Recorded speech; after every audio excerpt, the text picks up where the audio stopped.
Okay, so I think we can officially start. As the meeting is now recorded. As you can see, we'll try to upload the video to our YouTube channel after the event. So let's start. Hello, everyone.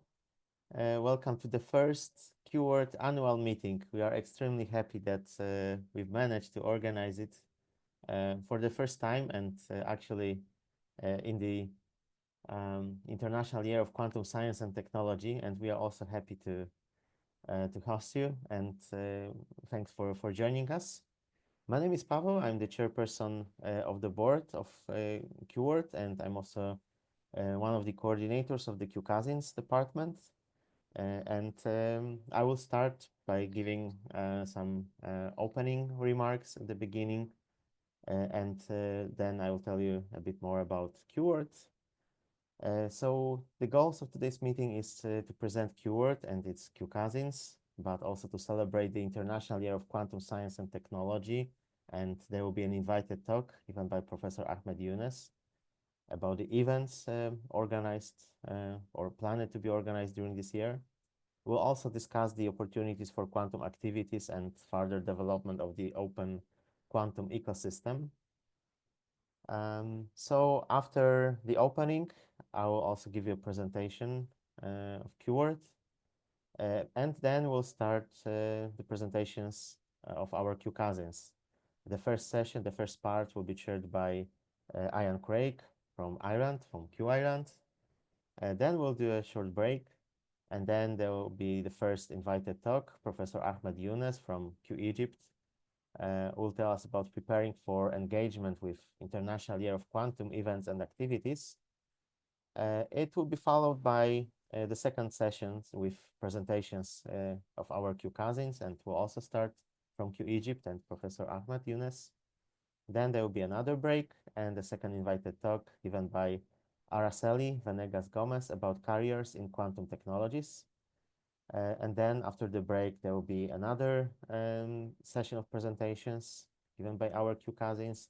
Abdul Malek from Q Libya will be the chair this time. Then we'll have a panel discussion about the opportunities for nonprofits in the evolving global quantum technology ecosystem. And Mariana Filipova from Q Bulgaria will be our moderator. And then after the break, there will be another session of presentations given by QCousins. And then after the break, another one. And finally, there will be some informal discussions and opportunities to network online in the breakout rooms. And we are planning to have 3 breakout rooms, one related to quantum technologies and general discussions about the quantum technologies. The second one about the organizing workshops and other events together in 2025. So one of the goals of this meeting is also to facilitate the communication between QCousins to help your organizations prepare better events and organize some good events, quantum events together. And there will be also a breakout room for discussions about QWorlds and QCousins, how to organize them, how to lead them, how we can make them better. If you have any questions, please write your questions on the Zoom's chat, and our committee members will try to answer. There is also a dedicated Q&A panel, so you can also post your questions there, but it's probably might be easier to have all the questions on the chat. We also have the dedicated events Discord server, so the invitations to the server were sent to you together with the invitations to the Zoom, to the meeting. And there is also a channel titled General Chat where you can also ask your questions, and we will later try to answer. And finally, on behalf of the organizing committee, and you can see the members of the organizing committee here on the screen, we thank you once again for joining us, and we are happy that you are with us today, and we wish you a great event. And now we can start the first presentation about the QWorlds. So as you know, this is the first QWorld annual meeting. Hopefully we'll be able to organize similar events in the future, maybe even on-site. But for the first time, we've decided to organize this event online. Many of you are probably already members of some departments of QWorld or our QCousins, so you have probably already heard a lot about QWorld, but for those who are new, just a few words. So in general, QWorld is a global network of individuals, groups, and communities collaborating on education and implementation of quantum technologies and on research activities. So this is the information on the QWorld's website as well. And when you explore the QWorld's website, you can also find information that QWorld was established in July 2019 by five the so-called QCousins or quantum cousins. There was an interesting QDrive project initiated by researchers from the University of Latvia, from Riga. And later, some other groups, people from other countries, started joining QWorld. So currently, QWorld has several departments.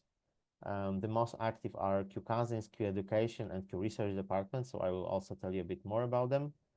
And the initial goal that you can also see on the website was to have an open access and public global ecosystem for quantum technologies and quantum software by the year 2025, so that each interested hardworking individual, group, institute, or region can be easily part of this ecosystem. So since the beginning, we've already organized more than 200 events and handed out more than 10,000 certificates. We have more than 30 QCousins in different countries. So in some sense, we can say that we have the year 2025 and we've already achieved the initial goal. And now we have some other goals set for the future, for the next years, and and soon I will also tell you and present our current mission and our current goals. But first, a bit more about the current structure. So we are also in the process of reorganizing QWorld a bit, but currently we have the so-called Q board, which is the board of QWorld. So I'm currently serving as the chairperson. We have several members of the board. There are also members of our departments like QCousins, QEducation, QResearch departments. Formally, QWorld is also supported, or this is formally a project hosted by the QWorld Association, which is a non-profit organization registered in Estonia in 2020. And initially, it was founded by 3 QWorld members. Currently, you can also see the members of the management board of the QWorld Association. Aurel Gabris is the chairperson. Aurel is also with us today. There's Maxims Dimitrievs and Agnieszka Wolska. I know that Agnieszka was also planning to join us today. So you can find more information about QWorld and QWorld Association on our website, of course. And now a few words about our departments. So one of our main departments is the QEducation department. So the members of the QEducation department work together, collaborate internationally to develop high quality educational materials that are open. They're available under open licenses, so everyone can use them, and we actually organize our educational events using these materials prepared in the QEducation department. And our, let's say, flagship workshop or flagship material is called Bronze or QBronze. So it's an introductory level quantum workshop that we have already organized more than 100 times. And this workshop usually lasts between 16 to 20 hours. We organize it for 4 or 5 days, but there are also different variants. And when you check the QWorld's website, you can also find some more advanced intermediate level materials like QNickel, QSilver, QCobalt, and so on. We also have the QCousins department.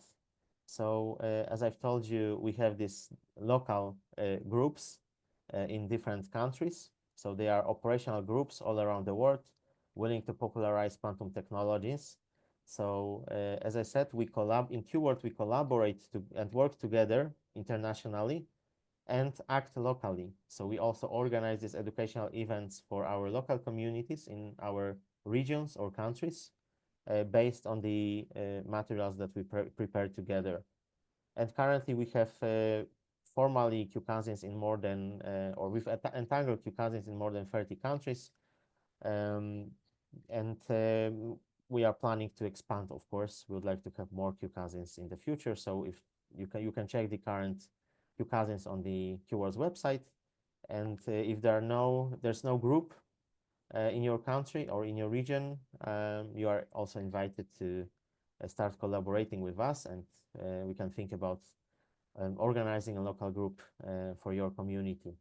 We also have the Q Research department focusing on supporting research activities. And in particular, the Q Research department organizes an interesting internship program that is called Q Intern. It's a program for online research internships in quantum computing or quantum technologies in general. And we've already organized 5 editions of the Q Intern program, and there were many interesting research projects developed during this Q Intern program, of course. So we would like to continue these activities. So regarding our future or current mission for the future, you can see that we would like to provide an opportunity for free education in quantum technologies from people from all over the world. So this is a similar mission, similar goal to the goal that we had at the beginning. We would like to popularize quantum technologies and their use. We would like to enable the research opportunities and contribute to training the next generation of quantum scientists. And of course, we would like to maintain a community of enthusiasts of quantum technologies and provide a platform for their communication and collaboration. So as for now, our main platform for communication and collaboration is the QWorld's Discord server. We also have some mailing lists, and we also use social media. And we would like to maintain these platforms to enable and facilitate communication and collaboration. So regarding our goals that we've recently defined and formally approved in the board, we would like to integrate QWorld with the global open quantum ecosystem. So actually, QWorld is already an important member of this global open quantum ecosystem, but we would like to integrate QWorld with this open ecosystem, global ecosystem, even stronger. We would like to organize educational events like workshops, hackathons, and lectures. So this is a continuation on our past activities. We would like to have these local groups, QCousins, responsible for organizing education and popularization of quantum technologies in their geographical regions. And we would like to have at least 50 active and sustainable groups by the end of 2027. We would like to have an active community of enthusiasts of quantum technologies sharing knowledge and contributing to discussions. We would like to give these local groups, QCousins, the opportunity to meet virtually or in person at least once per year. So this is one of the reasons why we decided to organize this QWorld Annual Meeting. We would like to continue organizing the Q Intern program at least by 2027, continue developing educational materials to achieve long-term financial and operational sustainability of the whole organization, but also our QCousins. We would like to be an active member of the global quantum community to participate regularly in quantum-related worldwide events like the World Quantum Day. We already collaborate with several organizations like QRECA. So together with QRECA, we participate in the project Adequate, funded by EIT organization, and there is a plan to have an interesting quantum workshop within this project. It will be in February, so we can also check the link, and we'll also later post some links and information on the on our Discord and on the chat. We also collaborate, and our events are supported by Classic Unitary Fund. We organize some workshops for the new hackathon in Abu Dhabi together with Womanium. We are also a member of Open Quantum Institute, and we collaborate closely with some universities and other organizations with which our members are affiliated, like the National Institute for Theoretical and Computational Science that also help us organize this event. So if you are interested, we invite you to join our channels and follow our social media profiles. Let's stay in touch. And I thank you for your attention. And again, if you have any questions, please write them on the Zoom's chat and we'll try to answer. And you can also ask your questions on our Discord server. That's all from my side. And I think we can proceed to the first session presenting our QCousins. So I'll now stop sharing my slides, and I will give the voice to Ian Craig from Q Ireland, who will moderate this first session. Thanks very much, Parl. Can you hear okay? Yes, we can hear you. Okay, hello and welcome everybody to I suppose one of the heartbeats of this session today is the five punchy sessions on presentations from each of our Q cousins. So I'd ask each of the presentations to we have your screen share. You should be able to share your screen, no problem. So each of the presenters, if you have your PDFs or presentation ready, it should be easy for you to share your screen and we can keep the flow going. So this is a half-an-hour session, and we have the first four Q cousins, which is Q Nigeria, Q Algeria, Q Russia, and Q Czech. And what I would like to do is that each speaker has about 5.5 minutes or so of time to go through their slides. I will give a little sound just before, give you maybe half a minute warning. And keep your questions if you have questions, or we invite questions, but if you have any questions to the speakers, keep them till the end, and we'll have a short couple of minutes at the end of the fourth presentation to look at presentations in the chat. So if that's all okay, let's go forward to our first speaker, which is Kenneth Isamaid from Q Nigeria. So Kenneth, I see you there. Are you okay to join us? And you can share your screen.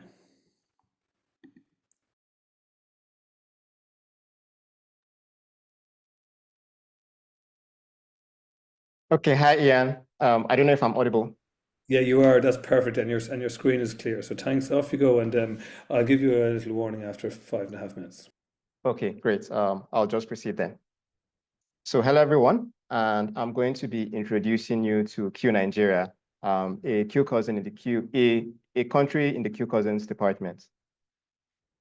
So Q Nigeria started off in November 2021, when we organized our first workshop in collaboration with other members from the Q Cousins department.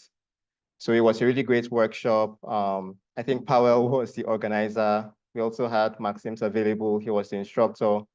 And we're finally entangled on the 16th of February in 2022.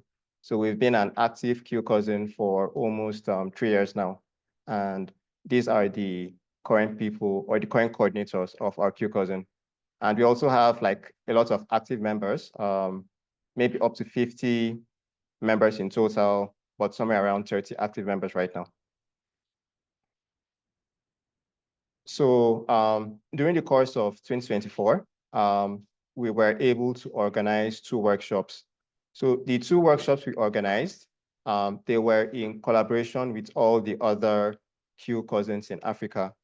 So we had a Q prep workshop somewhere around the end of November, and we had over 400 participants from various countries around the world. About 50 or more participants were from Nigeria, and we're able to award 110 certificates to those who successfully completed the workshop. We also had a Q Bronze workshop in the following week. So it lasted 5 days, and we had somewhere around the same number of applicants, and we also awarded 98 certificates. So these 2 workshops were in collaboration with all the other African Q cousins. So these are a few other activities that Q Nigeria helped out with during the course of 2024. So during Kiskit Fall Fest, we're able to collaborate with a couple of local universities to organize workshops there to introduce them to Kiskit. So these are 3 universities. INI and Anyakan were able to organize local workshops in these universities in November.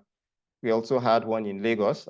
So Shegun, a member of Q Nigeria, helped organize a workshop in Lagos somewhere around November. And we also had one in Ibadan also, organized by Victor IDM. So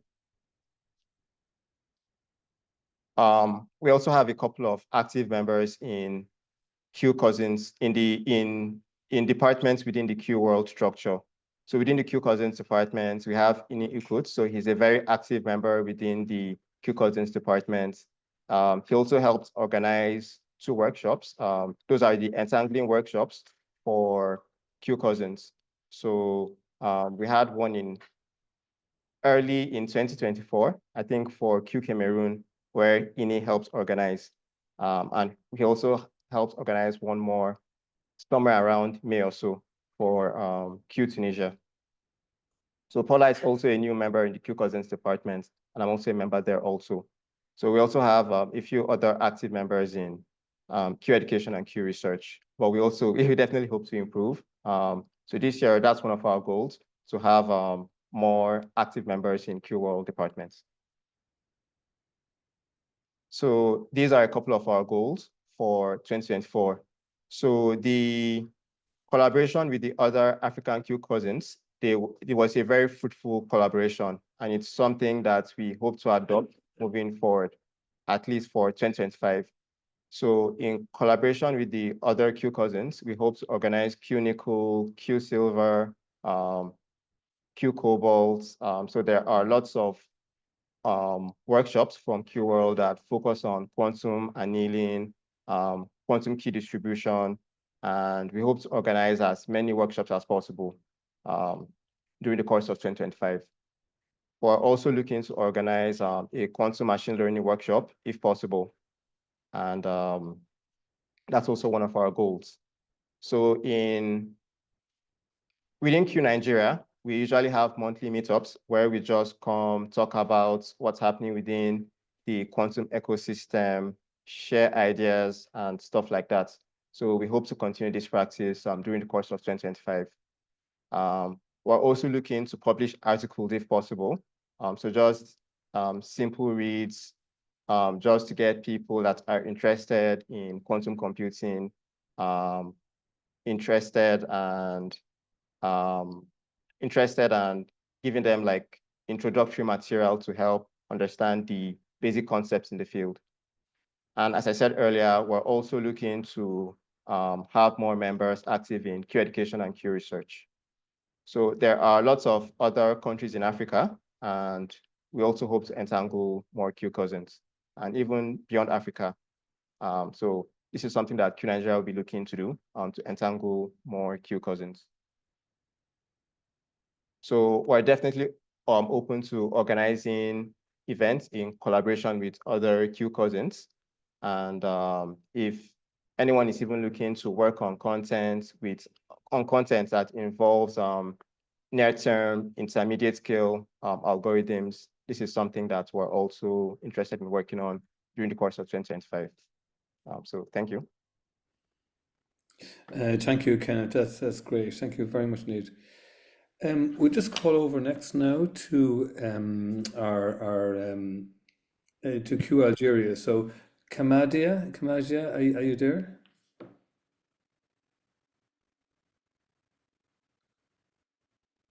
Hi, that's great. Hi, I am here. I just shared my screen. Am I audible? We can hear you and we can see your screen. Thank you so much. As with Kenneth, I'll give you 5 minutes or just over, and I'll just give you a warning if you're coming close. Okay, but take your time and enjoy. Okay, thank you so much, Ian, for the introduction. Well, hello everyone. I'm Muhaymin from Q Algeria, and I will be introducing you today to the Q Algeria QCousin. About Q Algeria, it's a fresh QCousin. It was founded in 2024 by Professor Tahar Wabah and students at the University of Constantine I and from other universities as well. And well, all of them were part of the Constantine Quantum Technologies Collaborative Research Group. The founding team of Q Algeria consists primarily of theoretical physicists that are the students of Professor Tahar. And we are also supported by computer science students that are specializing in AI from the National Higher School of Artificial Intelligence. Our mission here at Q Algeria is to bring quantum computing closer to Algerians, and actually, most of them doesn't have like a good idea of it. It's they don't see the NIST application and everything. So our mission is to change that. The head of Q Algeria currently is Professor Mohammed Tahar Webah. The active members are 9, as the original founding team had 9 active members, and we have 2 new members that are joining us really soon, inshallah. In 2024, we organized our first event, which is the entangling event. It was QBronze 128. It was organized in the midst of April. We had around 170 people who registered for it, and around 77 or 80 active participants that attended and tried to answer some of the quizzes. And in the end, we got 44 certificates. They had, with the percentage of Algerians registered for the event was more than 50%. And we were officially entangled in June 2024. Later down the year, as mentioned by Kenneth earlier, we took part in the Q Africa initiative that gathered all African Q cousins into one like pseudo Q cousin, which was Q Africa, and we organized Q Prep 16 with them and Q Bronze 147. This initiative proved really fruitful. We had the numbers that are really high compared to the other events. As mentioned by Kenneth earlier, we had more than 400 participants for Q Prep and more than 350 for Q Bronze, with a lot of certificates and a really active community.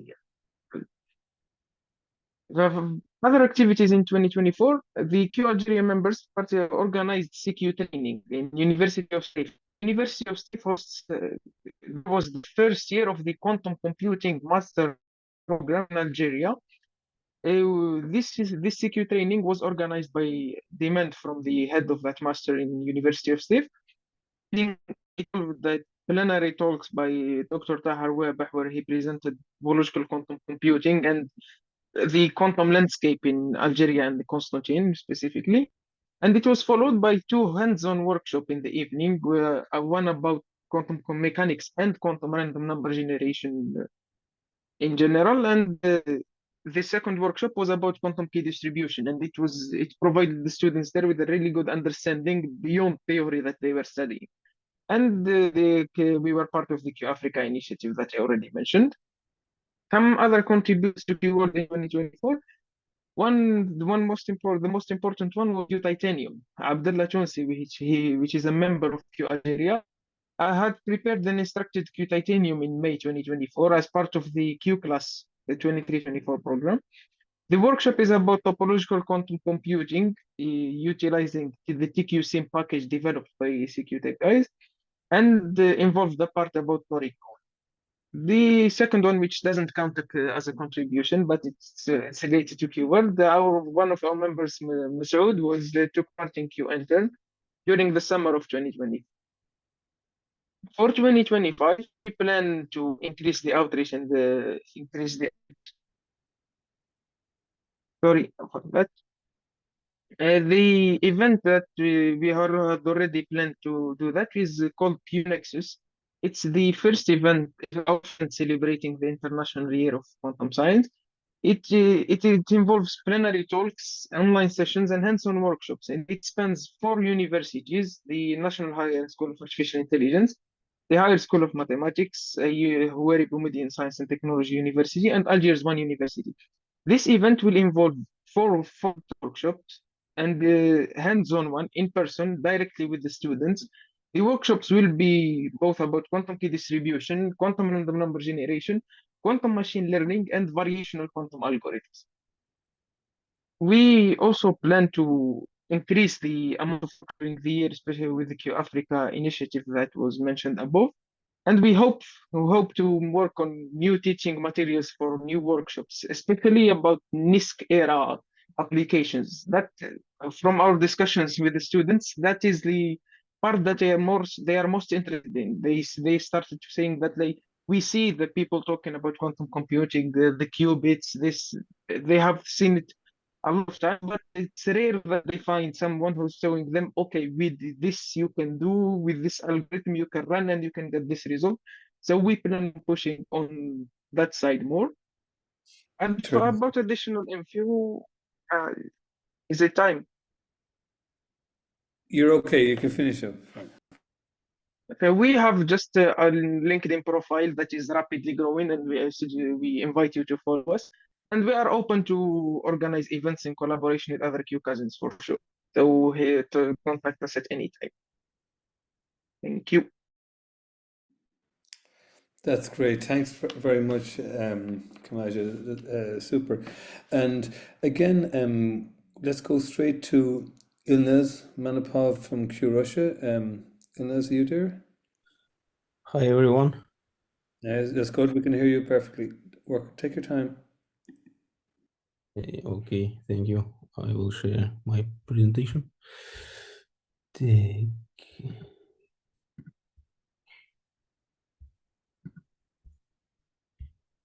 Uh, is it visible? Yeah, that's perfect. Yeah. Oh, thank you. Well, hi everyone. My name is Ilnaz. I'm a head of Q Russia.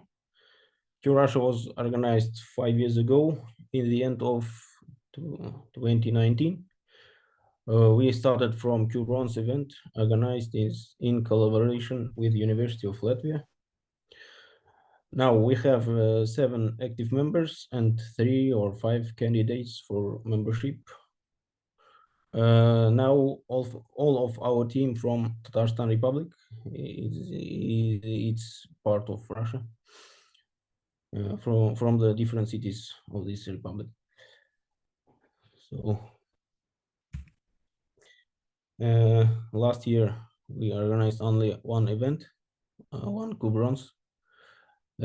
We had over 50 registrations and 32 participants, and as a result we have 20 certificates. Our other activities in 2024, we participated in the event organized by Kazan Federal University, where we presented about QWorld, about QRussia, and taught about quantum computations, quantum physics. Also, last year, we created our website with announcement of our events and also of about QWorld.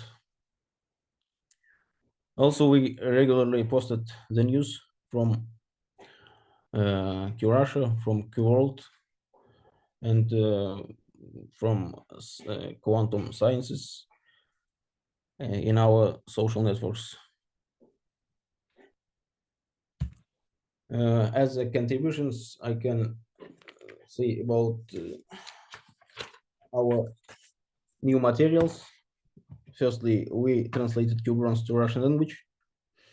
And also we start to prepare new materials based on QBronze, but this is the modified version of QBronze. There we plan to replace the Grover's algorithm by quantum hashing algorithm. Now we prepare these materials, and this year we plan to organize the event in our community. Okay, our plans and goals for 2025. Firstly, we aim to reach a wider audience, increase the number of our members, and increase activity of the current members. And also we want to prepare the event in another cities of Russia. 2 years ago, we traveled to Petrozavodsk and organized the QBronze for students, and this year we also plan to do it. Also, we want to finish the preparing the materials about quantum cryptography, quantum hashing, based on QBronze. Also, at least we want to organize at least one workshop, QBronze. Also, we want to start translate QSilver to Russian, and also prepare workshop QSilver. And also we plan to make some pop science lectures about quantum computation, QWorld activities, etc. Thank you very much. This is our links to social networks and also our website and our profile in GitHub. Thank you for your attention. Thanks very much, Ilnus. That's great. That's super. We have one more in this session, which is the QCheck or QCheck Republic, maybe. David Chuldozilov. Are you there, David? If you are, yeah. Yes. How are you? Hello, everyone. How are you? Can you hear me well? Yeah, And perfectly. Everything is good. Yeah. Mhm. So we'll do it as with other presenters. Maybe work away in your own time for 5 minutes, and let you know, okay, if there's a closing time. Right. Okay. Mhm. So, hello, hello,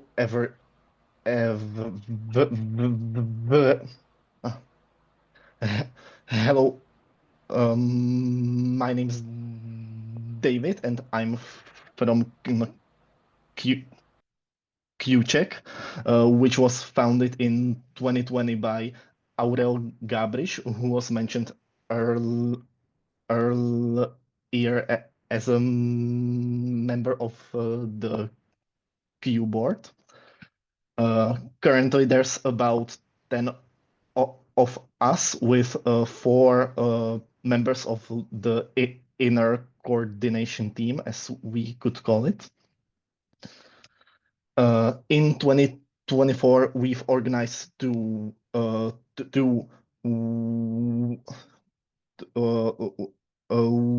we've organized one Q bronze and one Q silver, with both having about 100 participants and 50 awarded the certificates. And both of these were actually a part of our series of events in the Kiskit Fall Fest, which was a series of events supported by IBM. And within this Kiskit Fall Fest framework, we've also organized 2 sessions of so-called Q Talks, which were student small workshops where students had the opportunity to present their academic research topics. And we've also organized one tour in quantum communications lab at the Czech Technical University. The biggest event, however, was the International Quantum Hackathon at Czech Technical University, which was organized in collaboration with the startup sector in Czechia and with more faculties from the Czech Technical University. With regards to QWorld, Aurel is one of the key members of the QWorld organization. And we've also had many contributors at the QCheck level. And our goals for 2025 are to again organize both the events mentioned earlier, i.e. the hackathon and the Kiskit Fall Fest. and also to maybe try to do some activities and establish connections with the student grassroots organization at the Technical University of Munich, where we have some contacts, and we would like to try to organize some activities there. And we would also like to focus on the new students coming to study to CTU, the newly opened Quantum Information Science Master Program. We are, of course, open to any collaboration with other QCousins, and you can follow us on our social media. Right, and with that, I think that's also, I'd like to thank you for your attention. Thank you very much, David. You're bang on time. Fair play to you. And again, you can see from all the first four presentations, there's a diversity in what's going on, and also there's a keen willingness to everybody to share and to help each other. So for people who are new or newer cousins, or there is loads of people that will work with you over the coming year. If you want to use the chat for a moment, if you have any questions for any of those participants, briefly, this is the time to do it over the next 30 seconds or so. And on time, we have our speaker will be starting. We'll take a break maybe for maybe. Well, we can see if we could go straight into introducing Ahmed if he's okay, and then we could take a short break after that. How would that work in terms of timekeeping, Power? Okay, I see that Professor Ahmed Yunus is ready, so I think. Yeah, okay. So if you have any questions for them in over the next minute or so, and what we'll do is we'll go straight into introducing. I want to just introduce Ahmed Yunus, who's this QWorld meeting that we're having.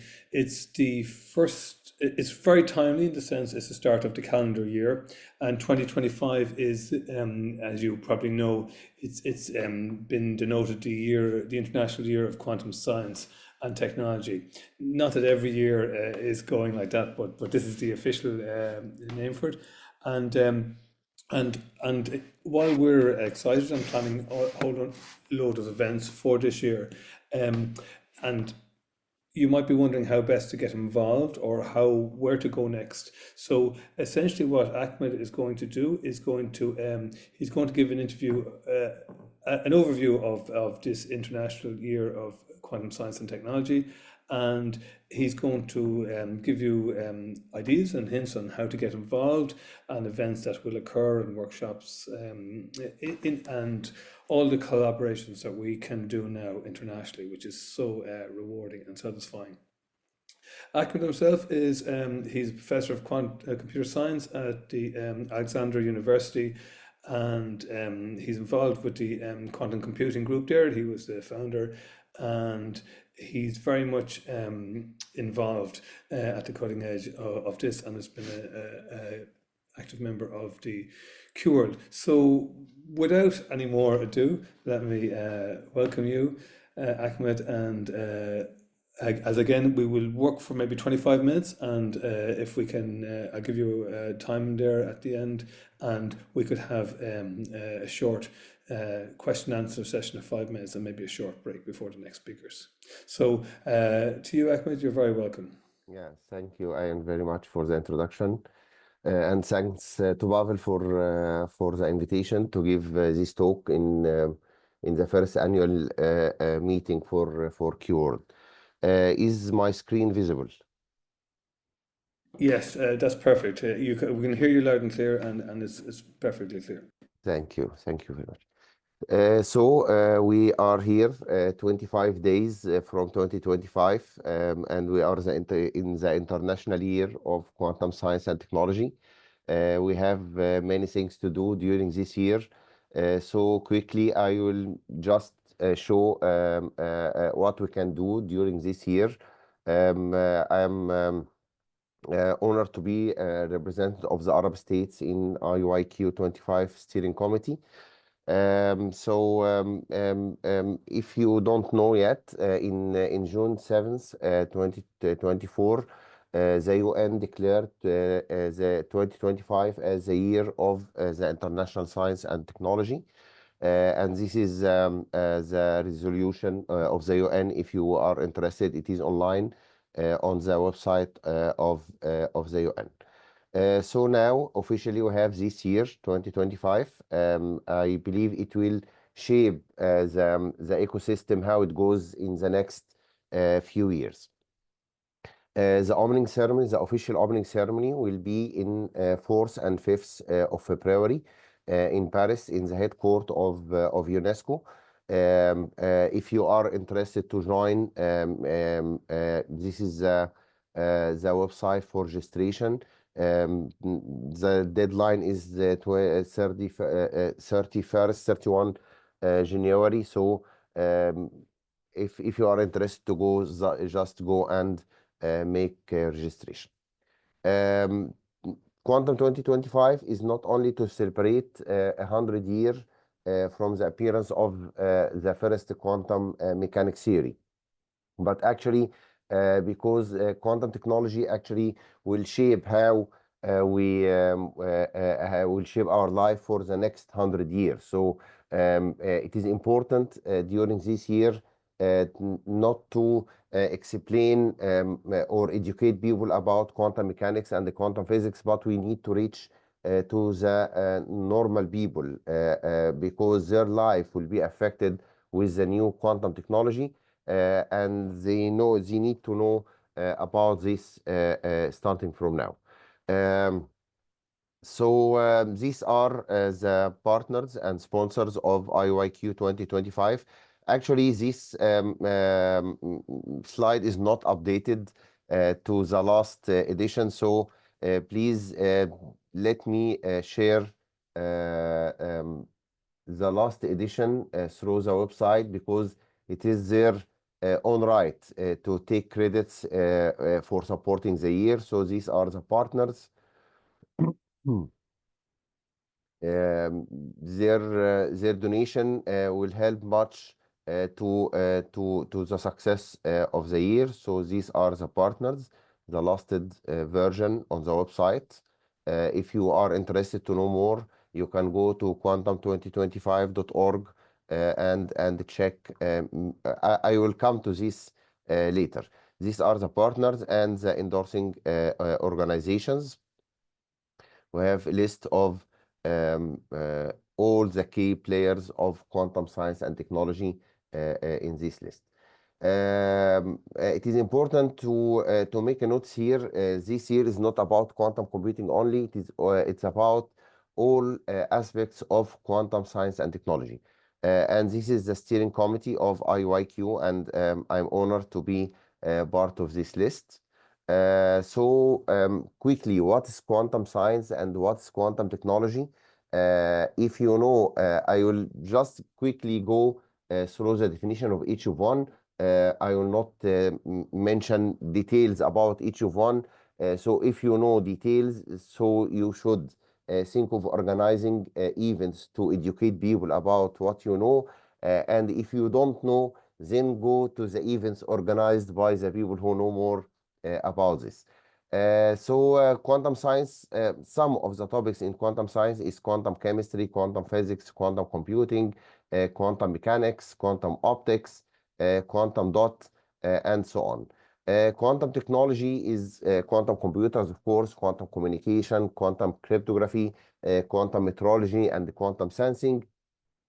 So let me quickly go through this, the definition of these topics. Quantum mechanics actually is a fundamental theory in physics that explain how nature behave at the atomic and subatomic level. Quantum physics is a study of matter and energy at the most basic level, focusing on the phenomena like quantum wave particles, duality superposition, the uncertainty principle, and entanglement. Quantum chemistry, it focuses actually on to try to understand the electronic contribution to chemical properties at the atomic level, because this helps to understand the structure, the spectra, the thermodynamic properties of molecules and materials. Quantum computing, of course, is a field of computer science and computer physics and computer science and physics and engineering. Actually, it is multidisciplinary topic. It uses actually quantum mechanical phenomena, try to perform computation faster than classical computation to solve hard problems. It relies on quantum phenomena such as superposition and entanglement to do the computation faster. Quantum optics is a study of how individual photons interact with atoms and molecules. And forgive me if this definition is shallow, because it should be short. Experts can speak more during workshops about these topics. Quantum dot actually is a semiconductor particle, just few nanometers in size. And because of this size, it has different properties and electronic properties different from larger particles. Quantum field theory, actually, it is just theoretical framework that merge classical field theories, special relativity, and quantum mechanics. And correct me if I'm wrong in one of these definitions, because I'm not expert on all fields. I'm expert in some of them only. Quantum thermodynamics is explore how heat work and temperature concepts apply in quantum realm, where fluctuations and randomness are inherently unavoidable.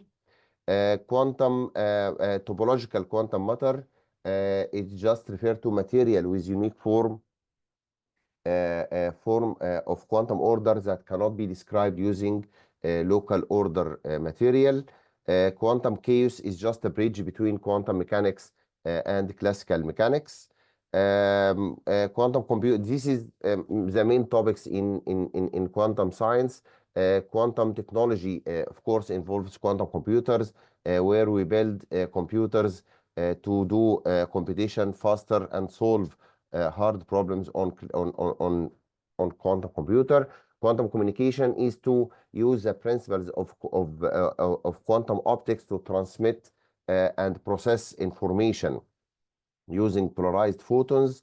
Quantum cryptography is to exploit the properties of quantum mechanics to do cryptographic tasks. And if we merge quantum cryptography and quantum communication, we are reaching to quantum internet.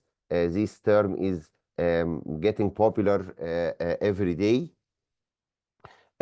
Quantum metrology actually is very important topic. Try to study how high resolution and highly sensitive measurement can be done using quantum theory. Quantum sensing is quantum metrology, but over time. We need to detect the changes, not only measure at certain time, but we need to detect the changes over time. And if we use quantum theory in this, we get very accurate and different level of measurements. Quantum imaging, actually, it is just an intersection between quantum physics and optical imaging, where we try to use quantum mechanics to capture images with capabilities beyond the limitation of classical optics. In the end, it has very important applications, as we are going to see. So actually, quantum technology that will change our life in the next few years relies on quantum computing, quantum imaging, quantum communication, and quantum sensing and metrology. It's important for the ordinary people to understand that our SI system we used for many years now, the way we measure these units is going to change. We used to measure kilogram, meter, seconds, ampere, all these units. These units changed since 2019 to measure nature constants. So the constants of nature, these are constants, so they don't change from one place to another. For example, kilogram, the usual way is to use gravity to measure the weight, but actually gravity is not fixed all over Earth, because the location affects the accuracy of this measurement. So we are going to measure or use quantum mechanics to measure the weight. So starting from 2019, these constants and using quantum mechanics will be used. These are the definitions. These are the normal units we use, and these are the constants of nature we are going to use to measure these units. So people should know that our SI system is going to change. These are all the effect of quantum science and technology in our life.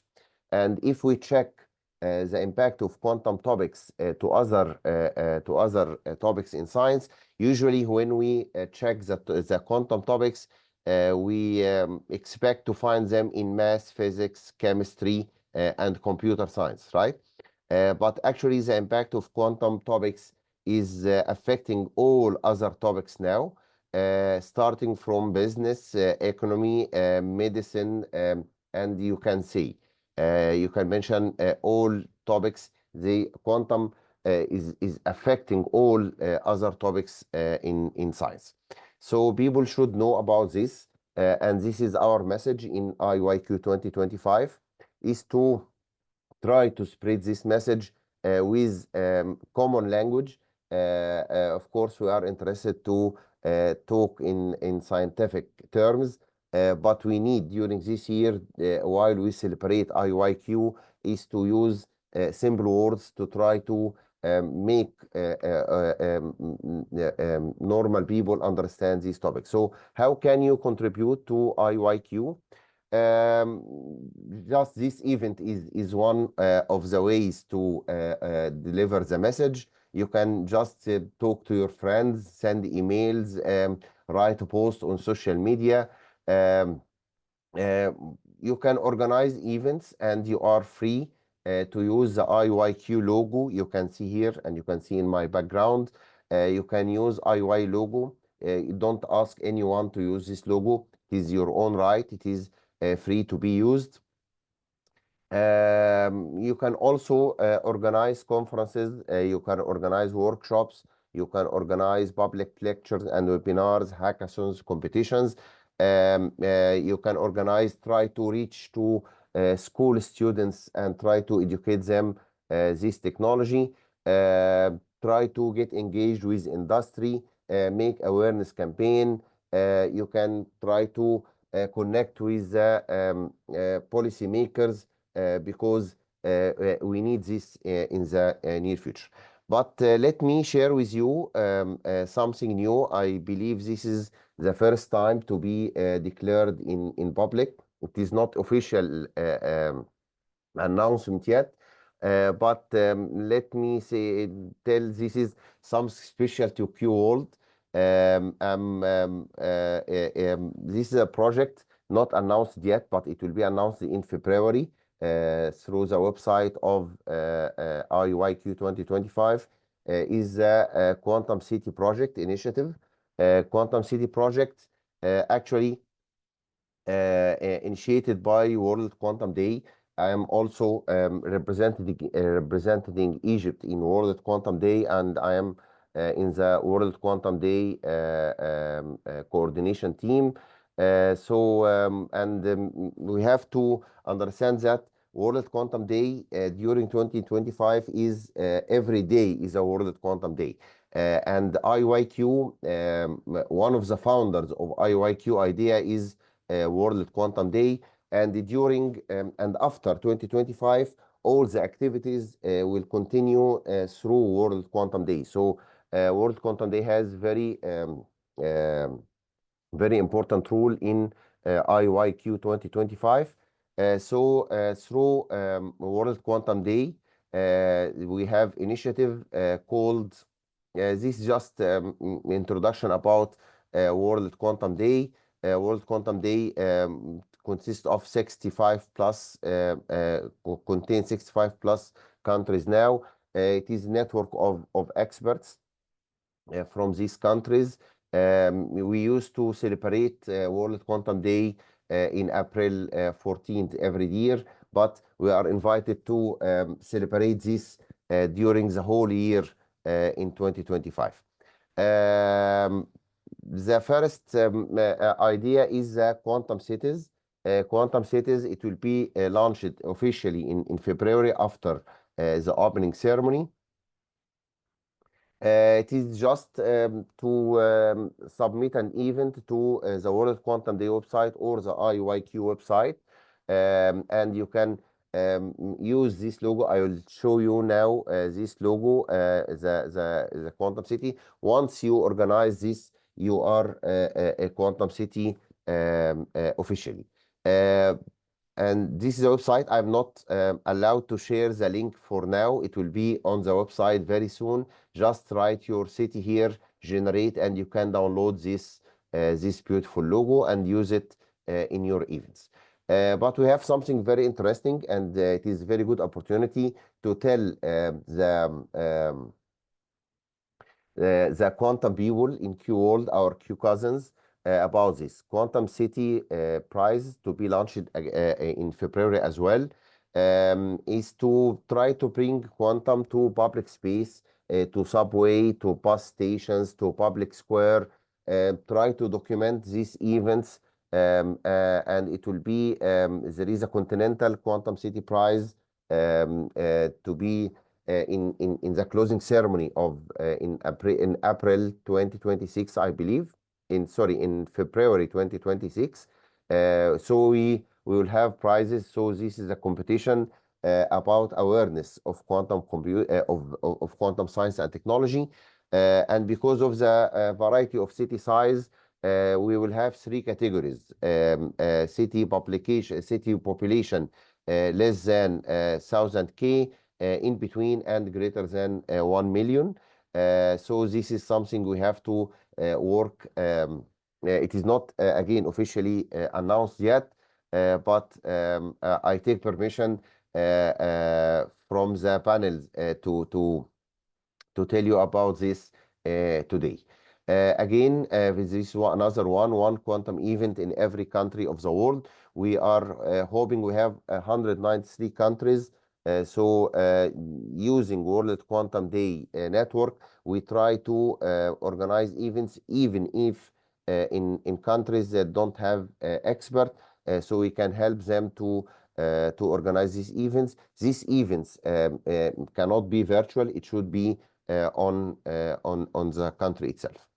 This is something we need your help in. We try to translate World Quantum Day to all languages now. So please go to this website, and if your language is not there, please send a message with the translation, and we will try to work on it.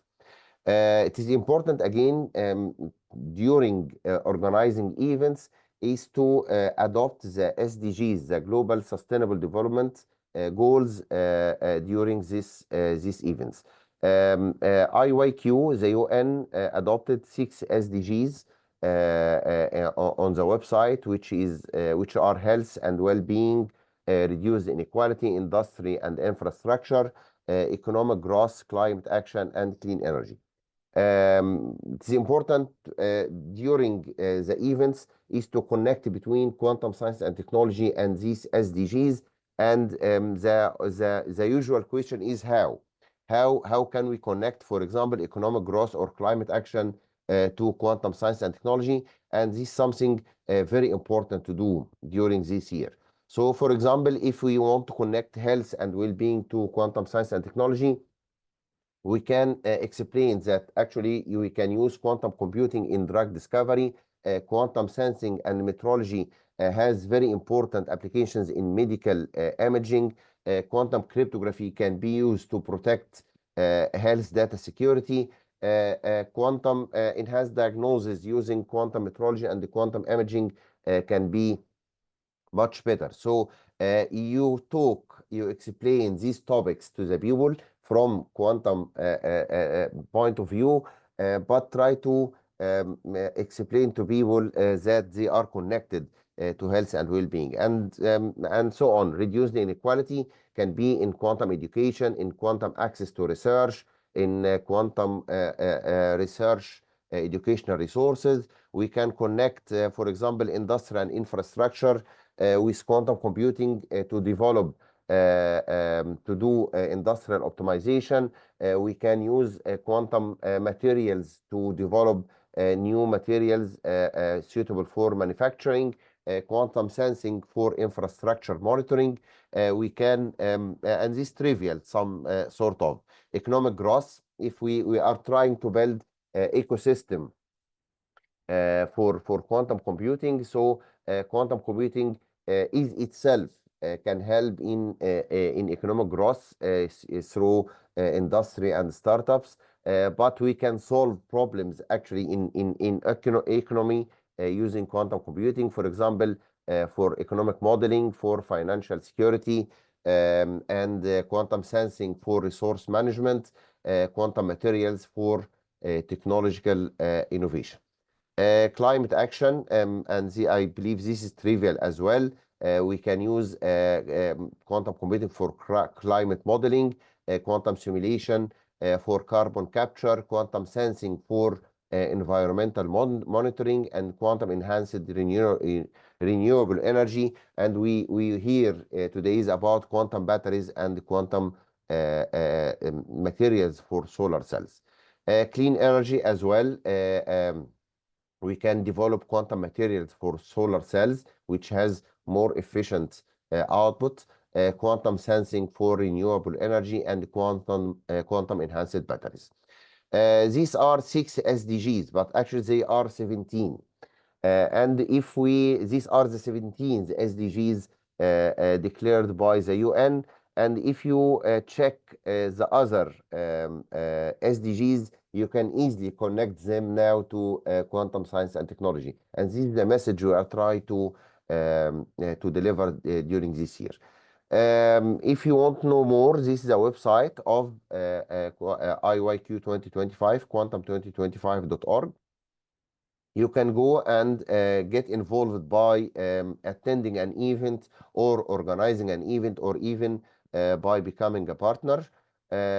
Just go to this website, submit an event. It is very simple steps to submit your event, and it is important to use the logo of IYQ in your event. And as I said, don't ask for permission. You can use the logo directly in your events, and your event will appear directly to the website, and your event will be on the map within 48 to 72 hours. But we have to follow the logo guidelines, which is you can use the logo in the way you want, but please don't use the logo of UNESCO, because it is not allowed. And these are the social media channels for IYQ 2025. Please follow them and use these hashtags in your posts in this social media. And finally, I'd like to thank you very much for your attention, and let's celebrate IYQ 2025 together. I hope I didn't exceed my time. You're perfect. Thank you very much, Ahmed, for that. Very comprehensive. A lot of you covered a lot of topics that are more general. I suppose people doing research would be specific in certain areas, and you've maybe enabled us to stand up and look out and see the bigger view. So Yeah. thank you very much for that.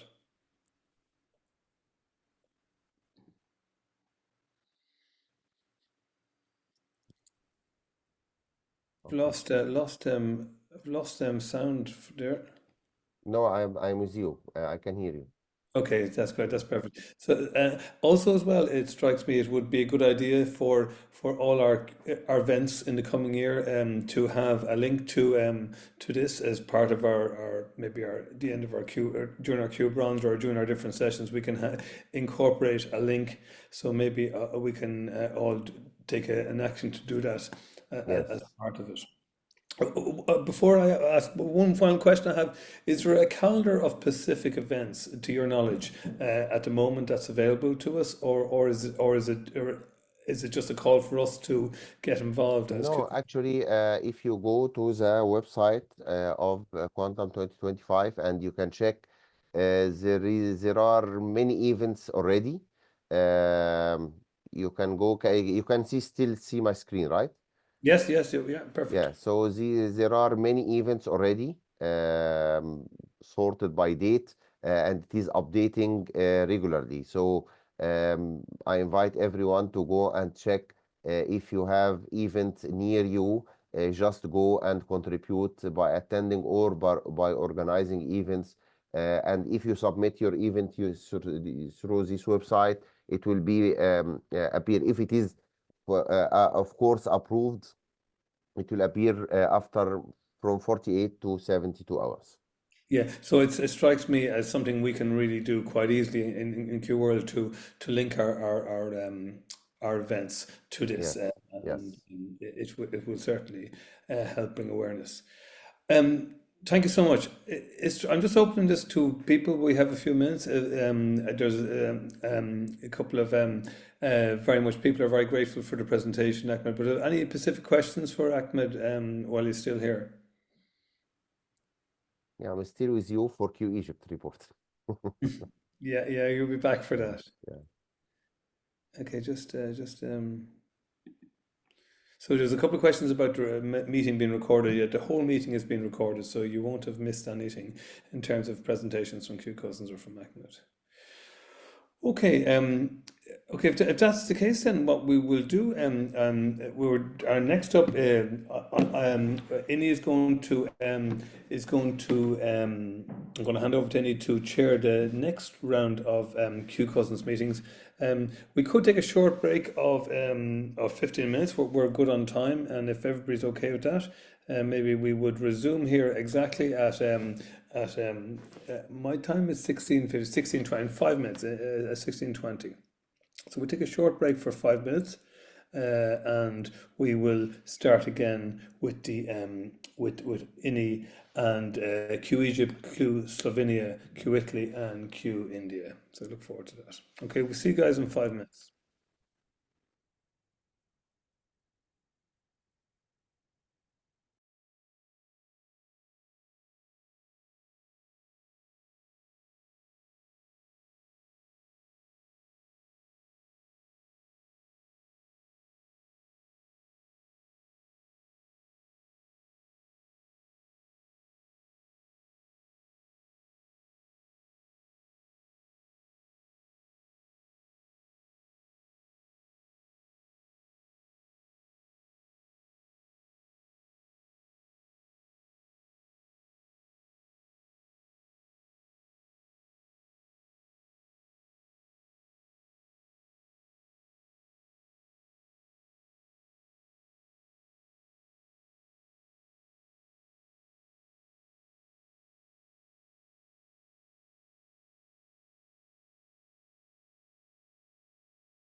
Hello, everyone. Please, can you hear me? Hi, Aeneas, Ian. Hi. Yeah, we can hear you and see you perfectly. All right. Thank you very much. Thank you, Prof, for the wonderful presentation. Every second, every hour, every day in 2025 is quantum events. So welcome to the next part of this session. In this second part, we'll be having Q Egypt, the first presentation, then followed by Q Slovenia, followed by Q Italy, followed by Q India. Each presentation is 5 minutes time slot. So thank you. And Prof, it's up to Yeah, you. many Can thanks. begin. Thank you. And Yep. just share my presentation. Is it visible now? Yes. Okay.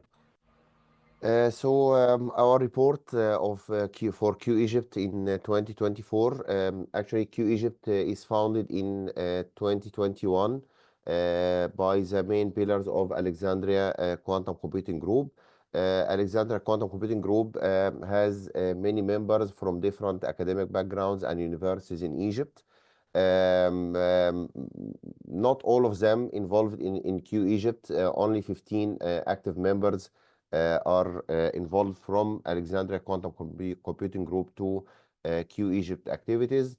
During 2024, we organized two workshops in 13th of May and in 11th of August. And we contributed to the initiative. I'd like to thank our QCousins in Africa for organizing these very beautiful events in November and in December. Our other activities which we promoted Q Egypt and QWorld during 2024. The first was in April in World Quantum Day in Egypt. And in May, we contributed to the International Conference on Machine Intelligence and Smart Innovation in Arab Academy for Science and Technology in May, in 13th of May. And in 27th of May, we contributed in a workshop on mathematical problems in quantum information technology organized at GNR in Russia.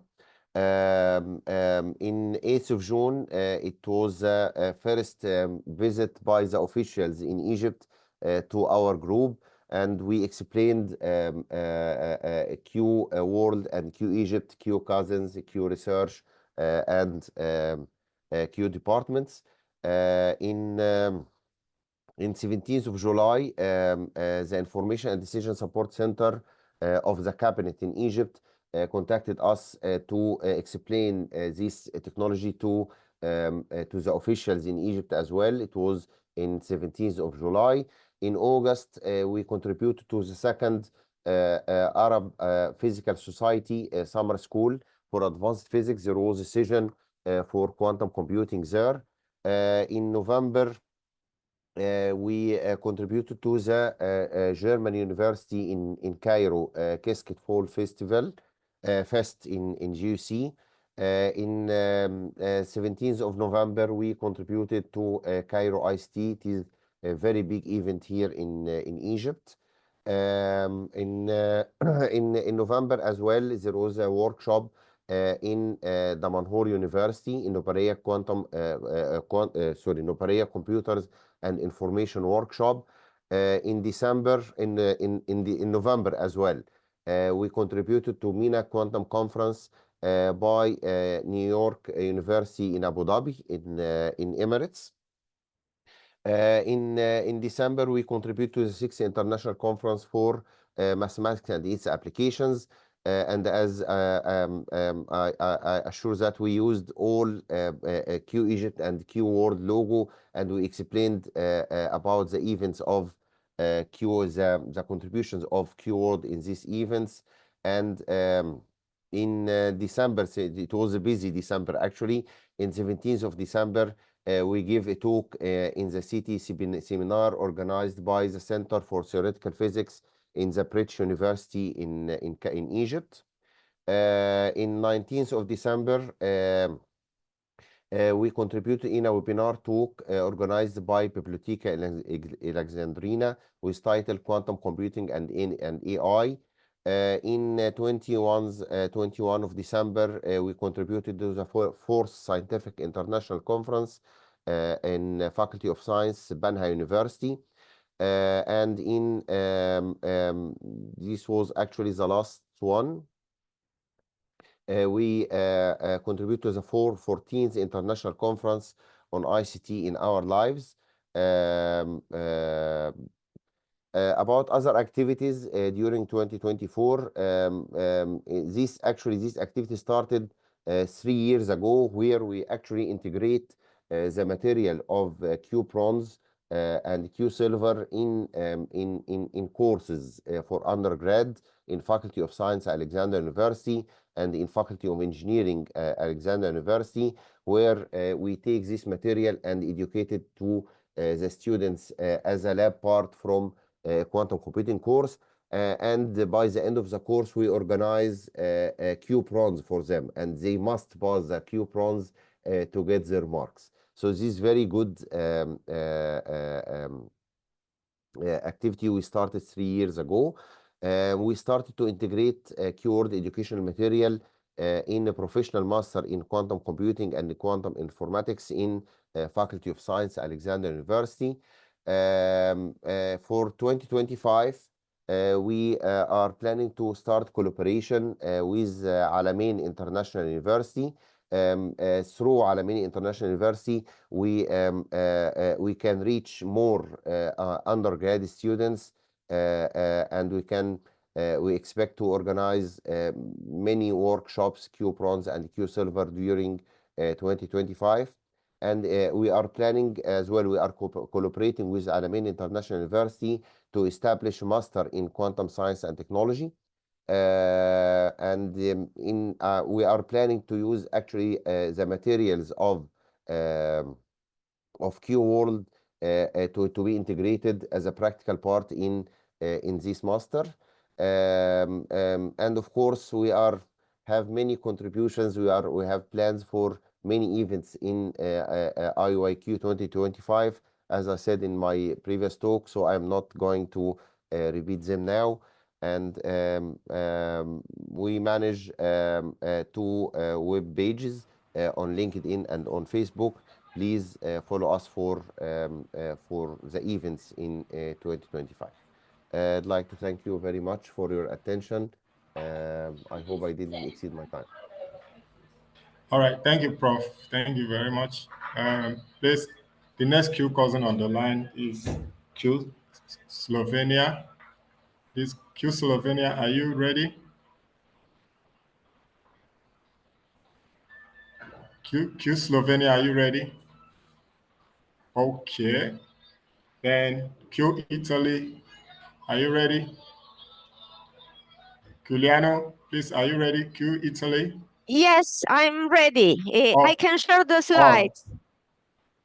yes, go ahead, please. Okay. Thank you. Thank you very much. Hold on a minute. I have to retrieve the right window, and then I have to share the full screen. Okay. So, thank you very much. I'm Giuliana Sidimoro, and I am coordinator of Q Italy. That is a really young Q cousin, because we integrated the Q cousin community in 2024. And we are organized, our members are researchers and technologists based in Italy. We organized the first workshop in March 2024, the Untangling workshop. It was in person and remote in Cagliari, and it was hosted in the Cagliari Digital Lab project framework. And we are strong in collaboration with CRS4, that is a not-for-profit research organization where we work. and QItaly's headquarters is hosted at CRS4. Let me mention my colleagues Manuela Profir and Lorenzo Pisani that are board members, and we have 11 active members. So as we said, we organize the entangling event QBronze 130 in March, and we had more than 250 participants, and we delivered 112 certificates.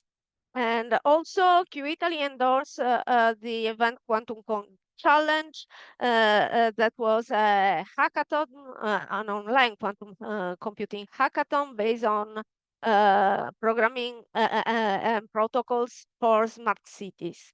And I'm really happy and grateful that some people from the QCousins presented some teams, and this was really outstanding for us.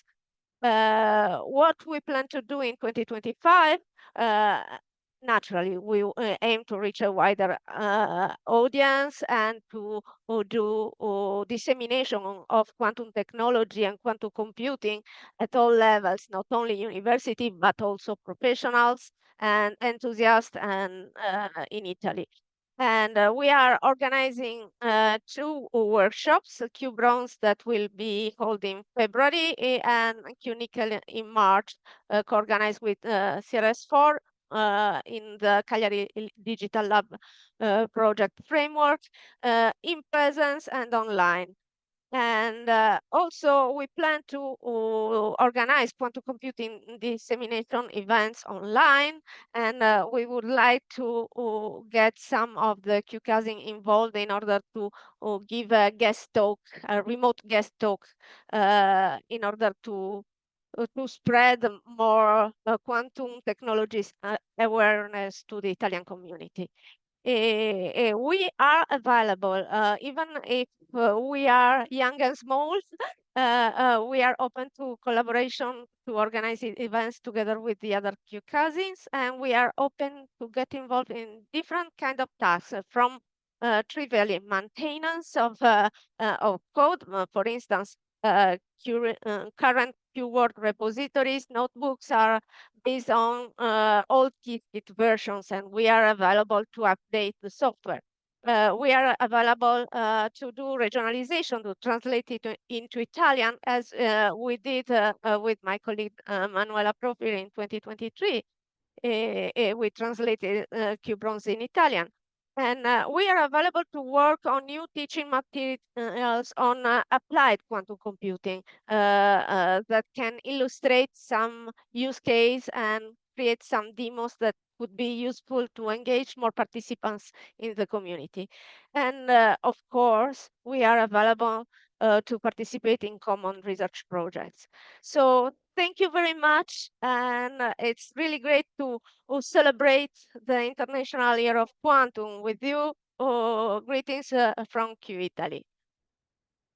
Thank you, Juliana. Thank you very much. Thank you very much. Then next on the line, please, do we have somebody from Q Slovenia? All right. Okay. They will move to the next Q cousin on the line, which is Q India. Rashid, please, are you there? Yeah, I'm here. Annie. All right. Thank you. Please. Let me check this out. Can you see my screen? Yes. Okay, perfect. Hi, everyone. My name is Rishi, and I'm a researcher working mainly on quantum-inspired and quantum algorithms for finance and optimization. And I have the privilege of presenting what we at Q India have been doing in 2024. So we're a bit old in some sense because we got entangled in early 2021, and since then we have we've over 1,500 registered members. So if you're interested in joining, please check out our LinkedIn page. There'll be a QR code that you can scan, and there's an option to register right there. And to put out some numbers, I think we have, I checked. So we have given out over 550 diplomas across Q Prep, Q Bronze, Q Nickel, and Q Silver, hosted multiple talks, flipped classrooms, and the likes. Yeah. So I'm the chair of Q India, and we have what we have is we have this steering committee, which has 12 members, and of course there are also active volunteers which are not involved in the steering committee. So 2024 was pretty interesting in some sense for us because this was the year where we finally moved on from online events because we had a couple of offline events. I was back in India, and then we were able to conduct few bronze and other talks offline. So we conducted, let's see, 3 Q bronze events and a Q nickel and Q silver, where we mostly collaborated with Indian universities. So we collaborated with the Q bronze 126, Q nickel 4, Q silver 23 were with an institute called IIIT City. Q bronze 140 was with IIIT Dharwad, and 145 was with a local nonprofit in Kerala. But that, yeah, no diplomas were handed out in that event because it was a short 2-day event, and then we couldn't handle homeworks at that time. Activities apart from that, we mostly were limited in some sense because there was a quantum algorithm. So Q India organizes this thing called flipped classrooms, where there's already really good educational material out there. For example, courses from quantum information courses from Professor Arthur Eckert and the likes. And what we do is we as a group, we can follow those lectures online at our own time and then meet periodically to discuss this. So there was, at least this was the initial idea, and that kind of evolved into this idea of study programs. And the Foundations of Quantum Algorithms study program was conducted in early 24, where amplitude amplification, I believe, was the main topic discussed. Our members, Rajiv and Priya, had also started like a podcast where we interview researchers in quantum and to discuss a day in their life. And we had 3 episodes where Professor Mahajan from Stanford, currently moving to India, was also kind enough to give us an interview. And I think we have over 8K views across these 3 episodes.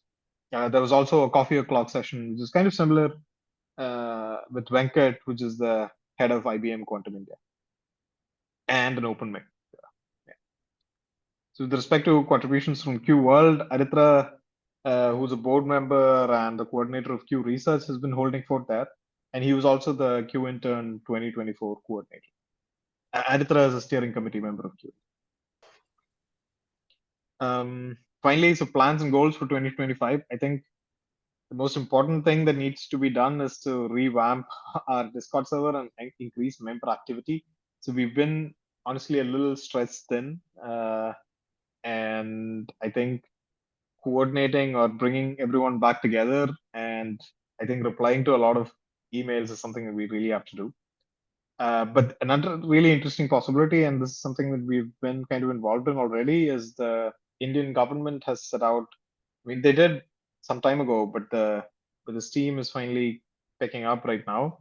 There's a national quantum mission, and Venkat, who we spoke to previously, is one of someone really active in the Indian quantum space. And we'd love to work with him and others to push the national quantum mission.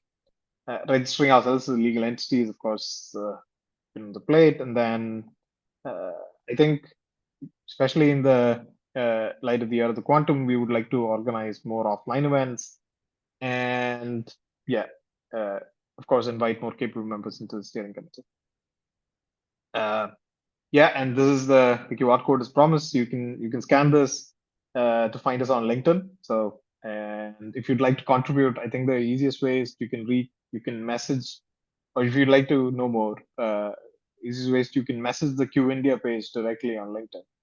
And if you'd like to join our Discord server, which at the moment, honestly, is not super active, it's facing a little issues with respect to verifying. Yeah, but then you can still fill in the registration form on LinkedIn. And I think that's it. Thank you so much right. for your attention. Thank you, Rishi. Thank you very much. Yeah, the next Q cousin on the line. Please, do we have someone from Q Slovenia now? Yes, here we are. Okay, all right. Thank you. All right, please, you can start your presentation.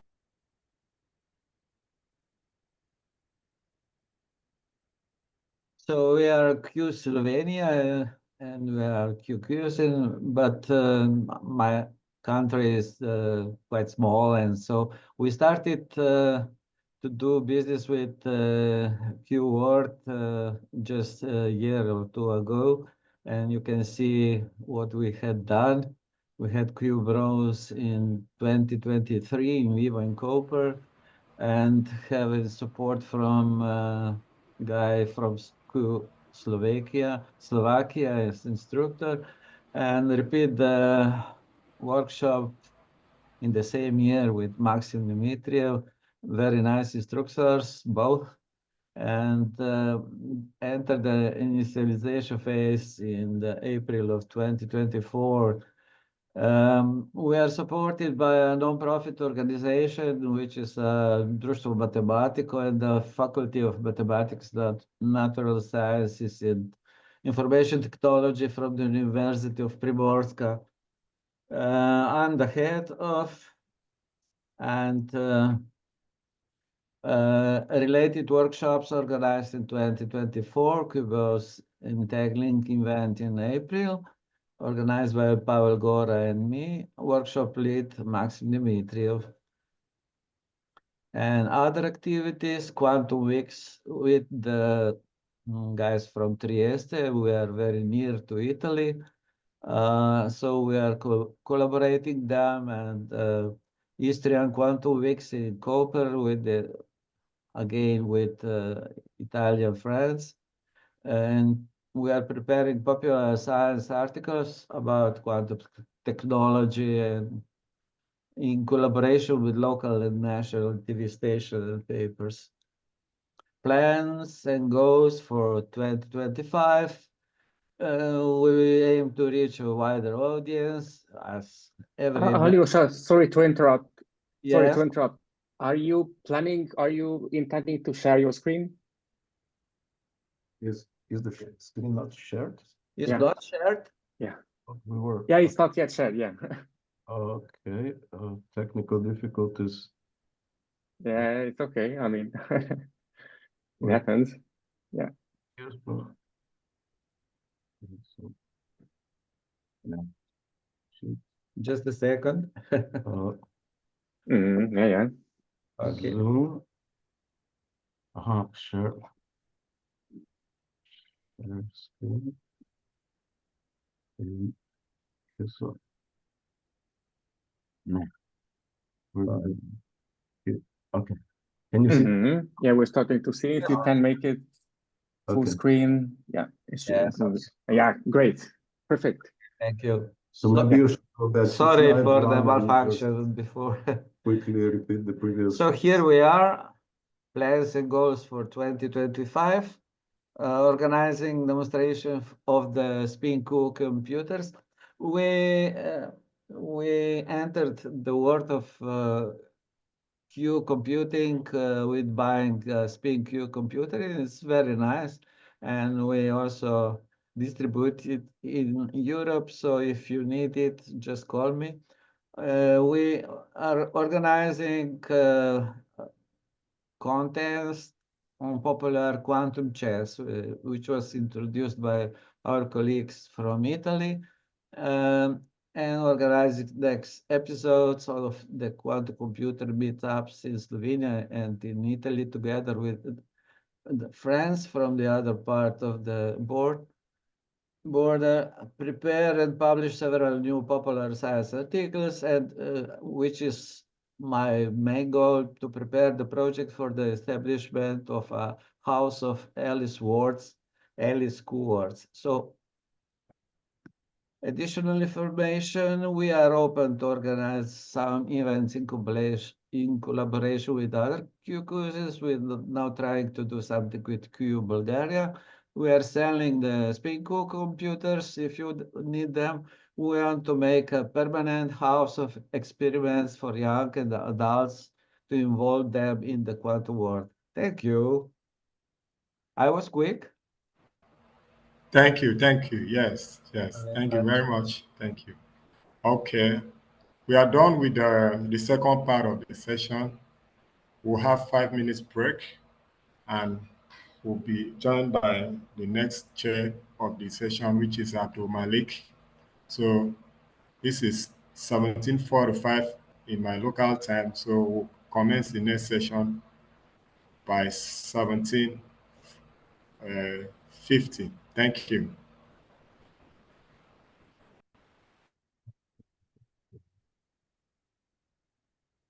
About 5 minutes. Yeah.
Hello, good evening, everyone.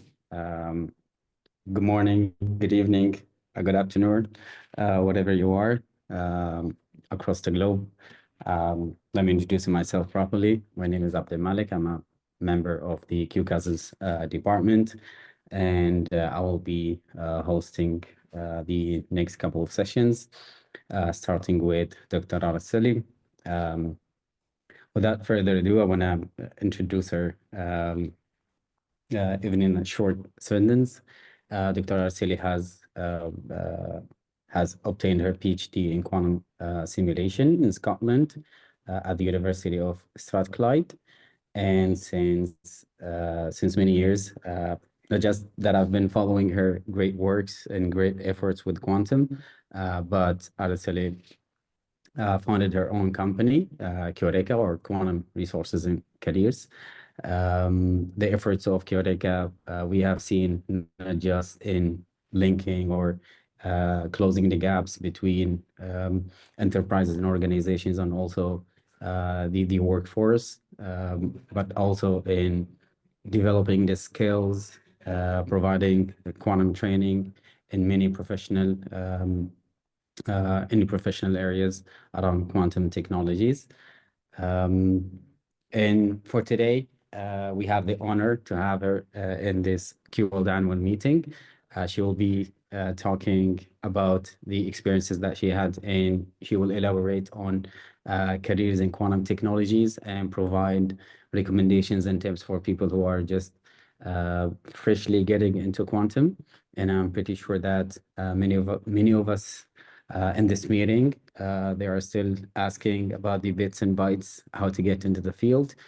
This is a very promising session. Dr. Araceli, you're here? All Yes. good? Can you see me? Can you hear me? All good? Perfect. Thanks, Malik, for the introduction. I'm gonna start sharing the screen. You need to tell me if it works. It's okay? Yes. You see all good. full screen? Okay, perfect. The stage is yours. Perfect, Go. thank you.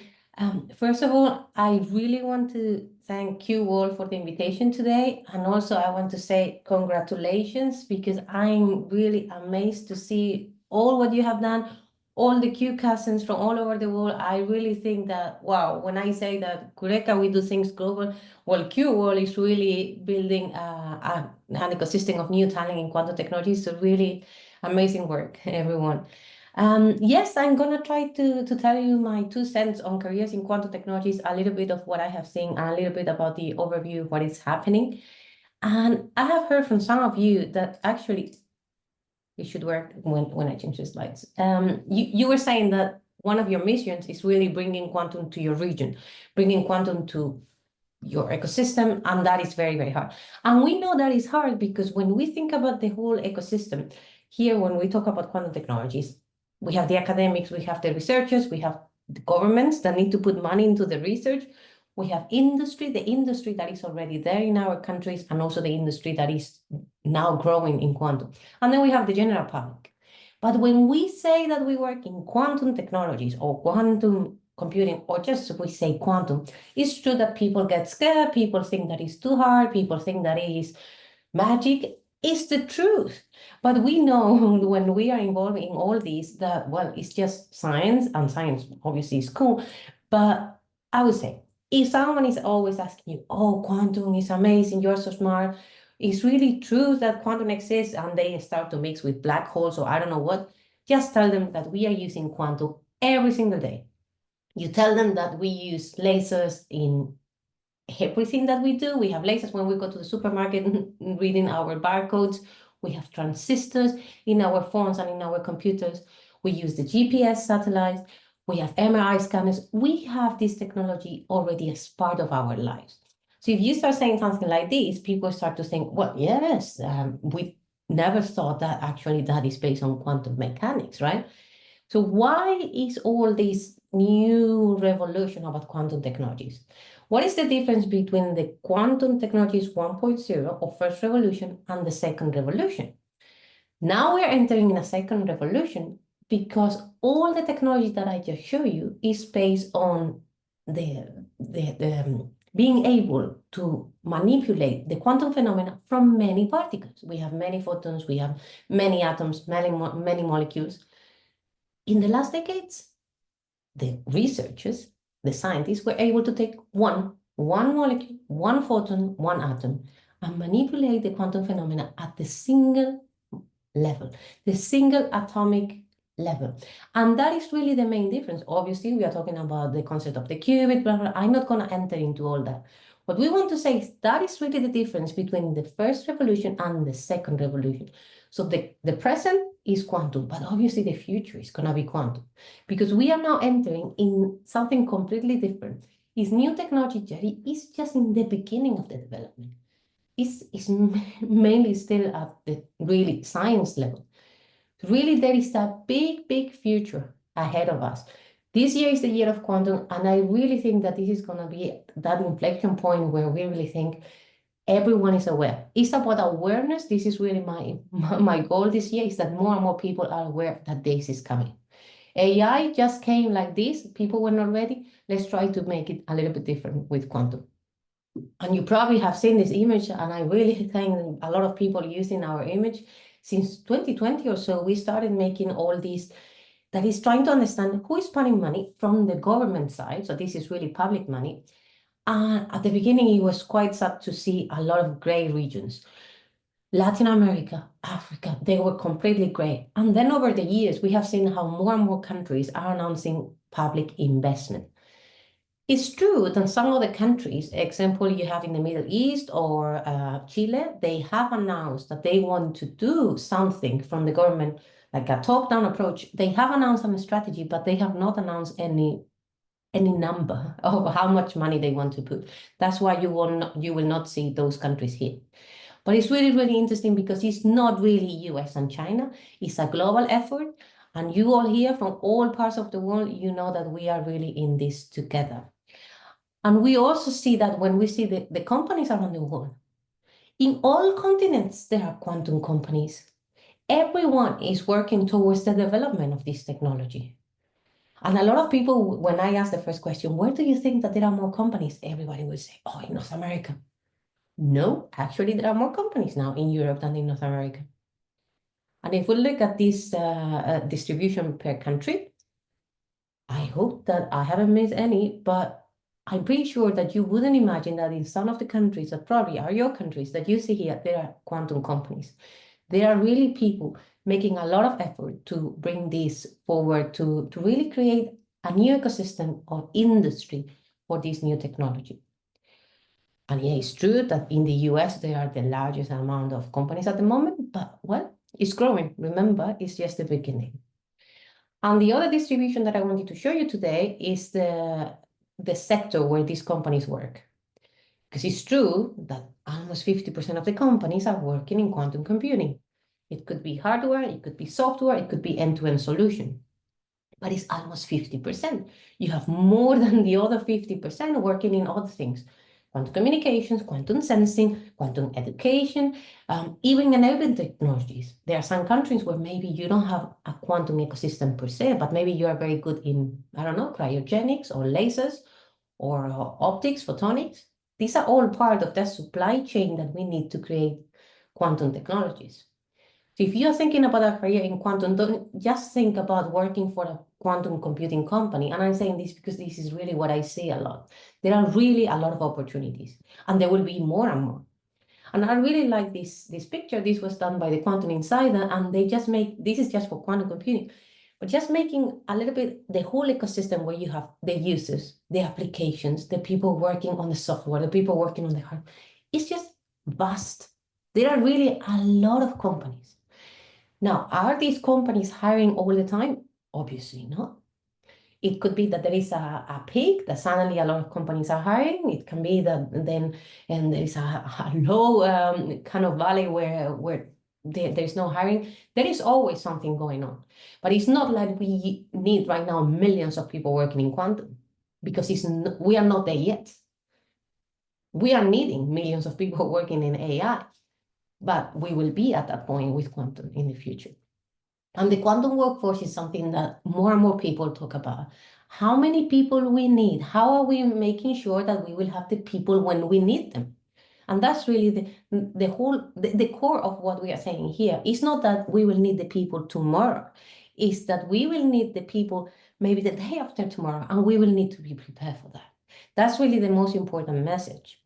And we did this estimation in 2020, where we kind of took the estimation of the market growth for quantum technologies, that is a little bit obviously because we don't know how much it's going to grow, but we estimated the job market depending on that job market, on the whole global market. We see that the trend is actually correct. We check every 6 months, and we are really okay in these numbers. And you see it's growing slowly. But in what, 5-10 years, it's going to grow a lot, and it's going to be exponentially growing in 10-15 years time. And that means that a lot of people that in 15-20 years time are going to be working in quantum. Where do we find them? If we don't start training people now, if we don't start training people that we need now and the people that we will need in the future. And how I came in all this story, because for me, I'm going to tell you this because this is about careers, and I want to tell you about my career to give you an example that anything is possible. When I look at all this, for me, it was clearly they need to speak the same language. How can we close the gap of all these people understanding the same thing about quantum technologies? How I'm doing this, just really quickly going through my career. I'm an aerospace engineer, and I want to say this because a lot of people think that because they are engineers, they cannot go into quantum. That's not true. You don't need to be a physicist. But it's true that, well, after a lot of different things that I did, I went to different countries to do different things. I ended up working as an aerospace engineer for Airbus in Germany and in France. And I decided to change my career. After several years and having very nice career in industry, I decided that I wanted to learn quantum. Quit my job and moved to Glasgow in Scotland to study quantum. Now, that took very, very long time. I'm talking about years. It's not like you decide to change your career and tomorrow everything is going to be, the door's not open so easily. I had to talk to a lot of people. Network is everything. Communication is everything. Well, I ended up going to Scotland. I had to do another master's, Master of Research, and then I did my PhD. And why I became now the founder and CEO since 2019 is 5.5 years that I created the company, because I actually realized that we had to do something about this gap. I was coming from industry. I wanted to understand the academic world. And everybody was starting to talk about quantum technologies from the government putting money, and we need to do outreach to the general public, but they were not talking the same language. If you, in your QCousins society or group, you want to convince someone that quantum is the next thing, they are not going to understand at the first thing. That's the most difficult thing. I've been doing this for a really long time. How to hook them, how to convince them that this is a new thing coming. This is really the objective of all what we do and all what you are doing. So yeah, it's not easy. And well, at QRECA, we really focus on bridging that gap. Yes, we do a lot about education, everything that has to do about skills, workforce, recruitment, training at all levels. We work from schools to academia to really professionals, how to retrain and upskill professionals around the world. And also there are people that come, when I say people, companies, that they have a particular problem.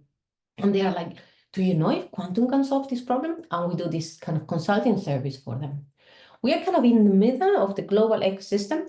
And well, we just try to help everyone to become ready in this kind of a very nice journey for quantum technologies. And you have seen here some of our partners and collaborators, obviously QWorld, and thanks for launch the adequate course that we will be opening very soon, but you can already register, and a lot of different things that are going on around the world. So this is very, very exciting.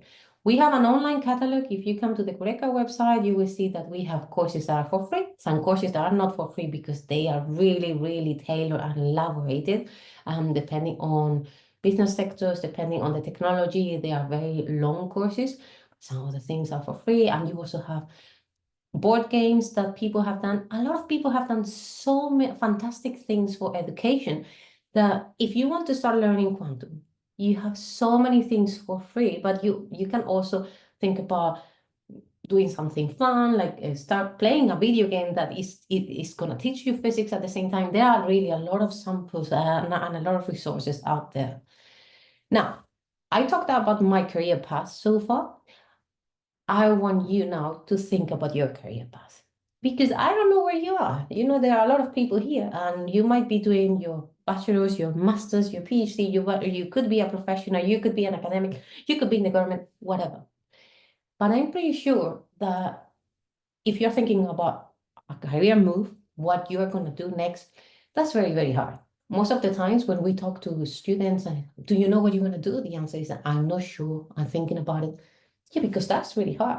And a lot of people end up doing a job, and when you ask them, they probably have a secret plan or a dream job that is not what they are doing. So now we are saying quantum is just at the beginning. It's going to grow.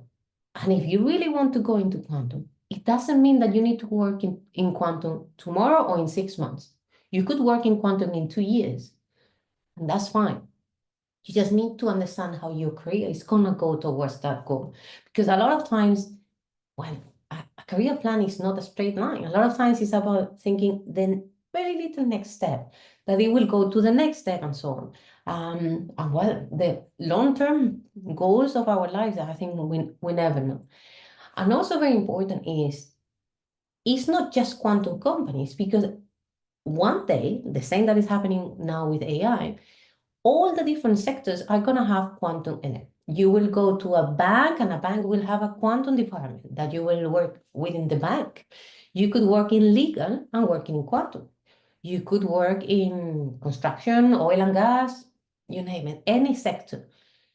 Is there any particular sector that you like, that is interesting for you? Think about what you want to do, because it's not just like, I want to go into quantum, it's just what would you like to do, because that's your goal. And again, it doesn't mean that your goal is going to be achieved in 6 months. It's the next goal, and you want to go into that direction. And again, you can always change, you can always come back. I really think the careers are not really a straight line. When we think about the companies in quantum, obviously, you have the quantum computing companies where you have the hardware component. And being honest, if you're working in a quantum computing hardware company, you probably have a PhD experimental physics, because they still look for very, very specific skills. You might have an engineering degree that you work in, that you have electronics, for example, something or photonics, and what you have done is really what they need within their engineering department in the hardware that they are building. But in general, they're still looking for high level skills. On the algorithm side, there is this kind of big spectrum where you can work on very classical software that you just need to code.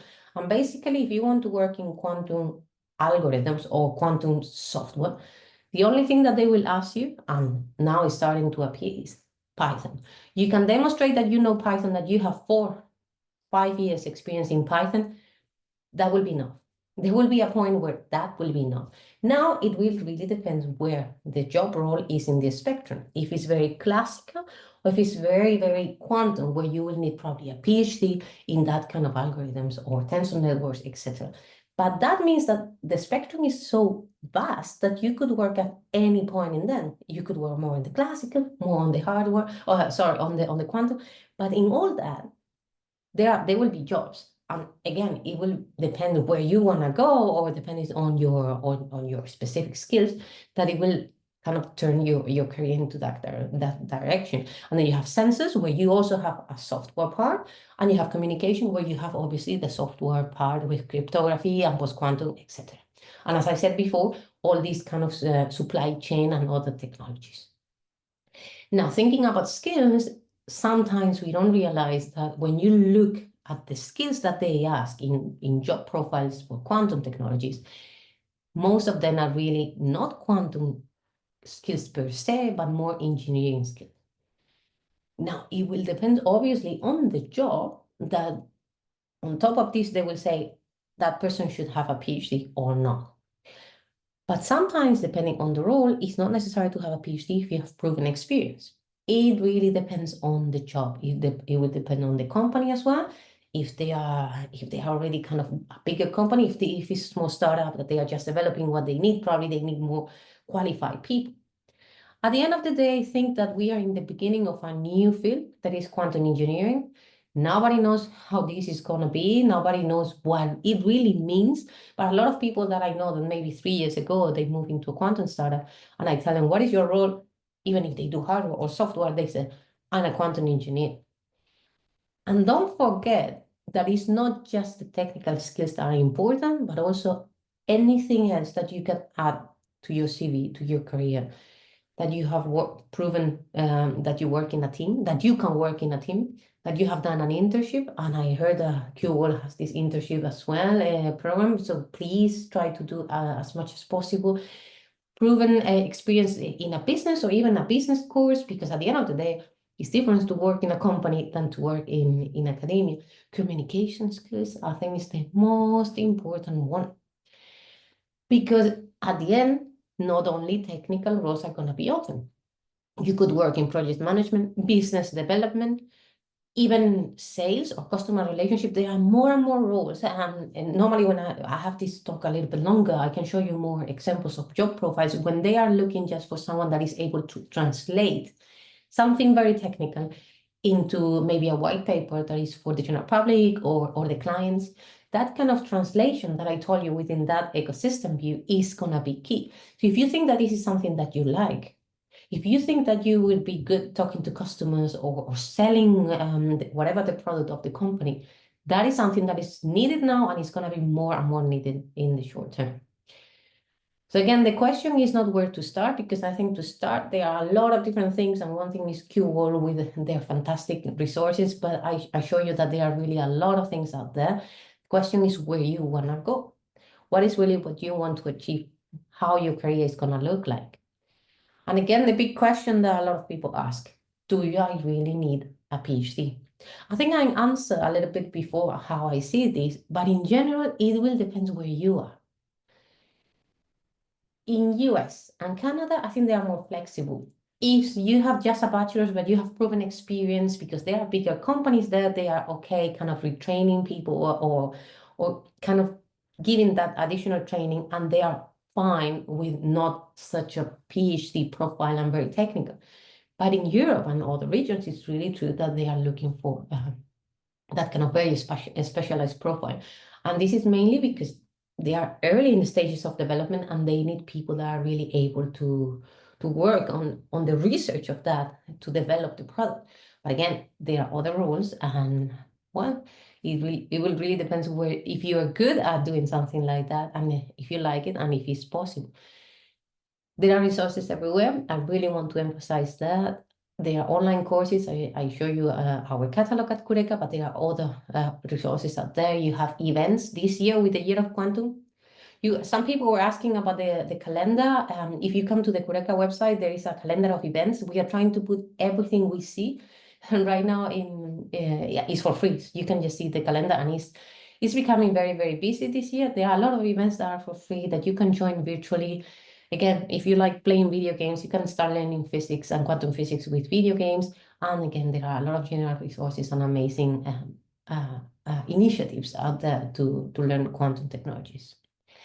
Now I want to finish just with a little thing, because if some of you are really looking into applying for a job in the short term, obviously you need to send a CV. I have been looking at CVs for a lot of years, because as I said, we also do recruitment, and that doesn't mean that there are a lot of jobs right now open. Right now is a hard time, that's the truth. 2024 was not a good time in the job market, and 2025 is just starting, which means that a lot of companies are gonna think what they need and so on. I think it's gonna be better a little bit longer in the next months or so. Now, if you want to do a very nice CV, just some tips for that.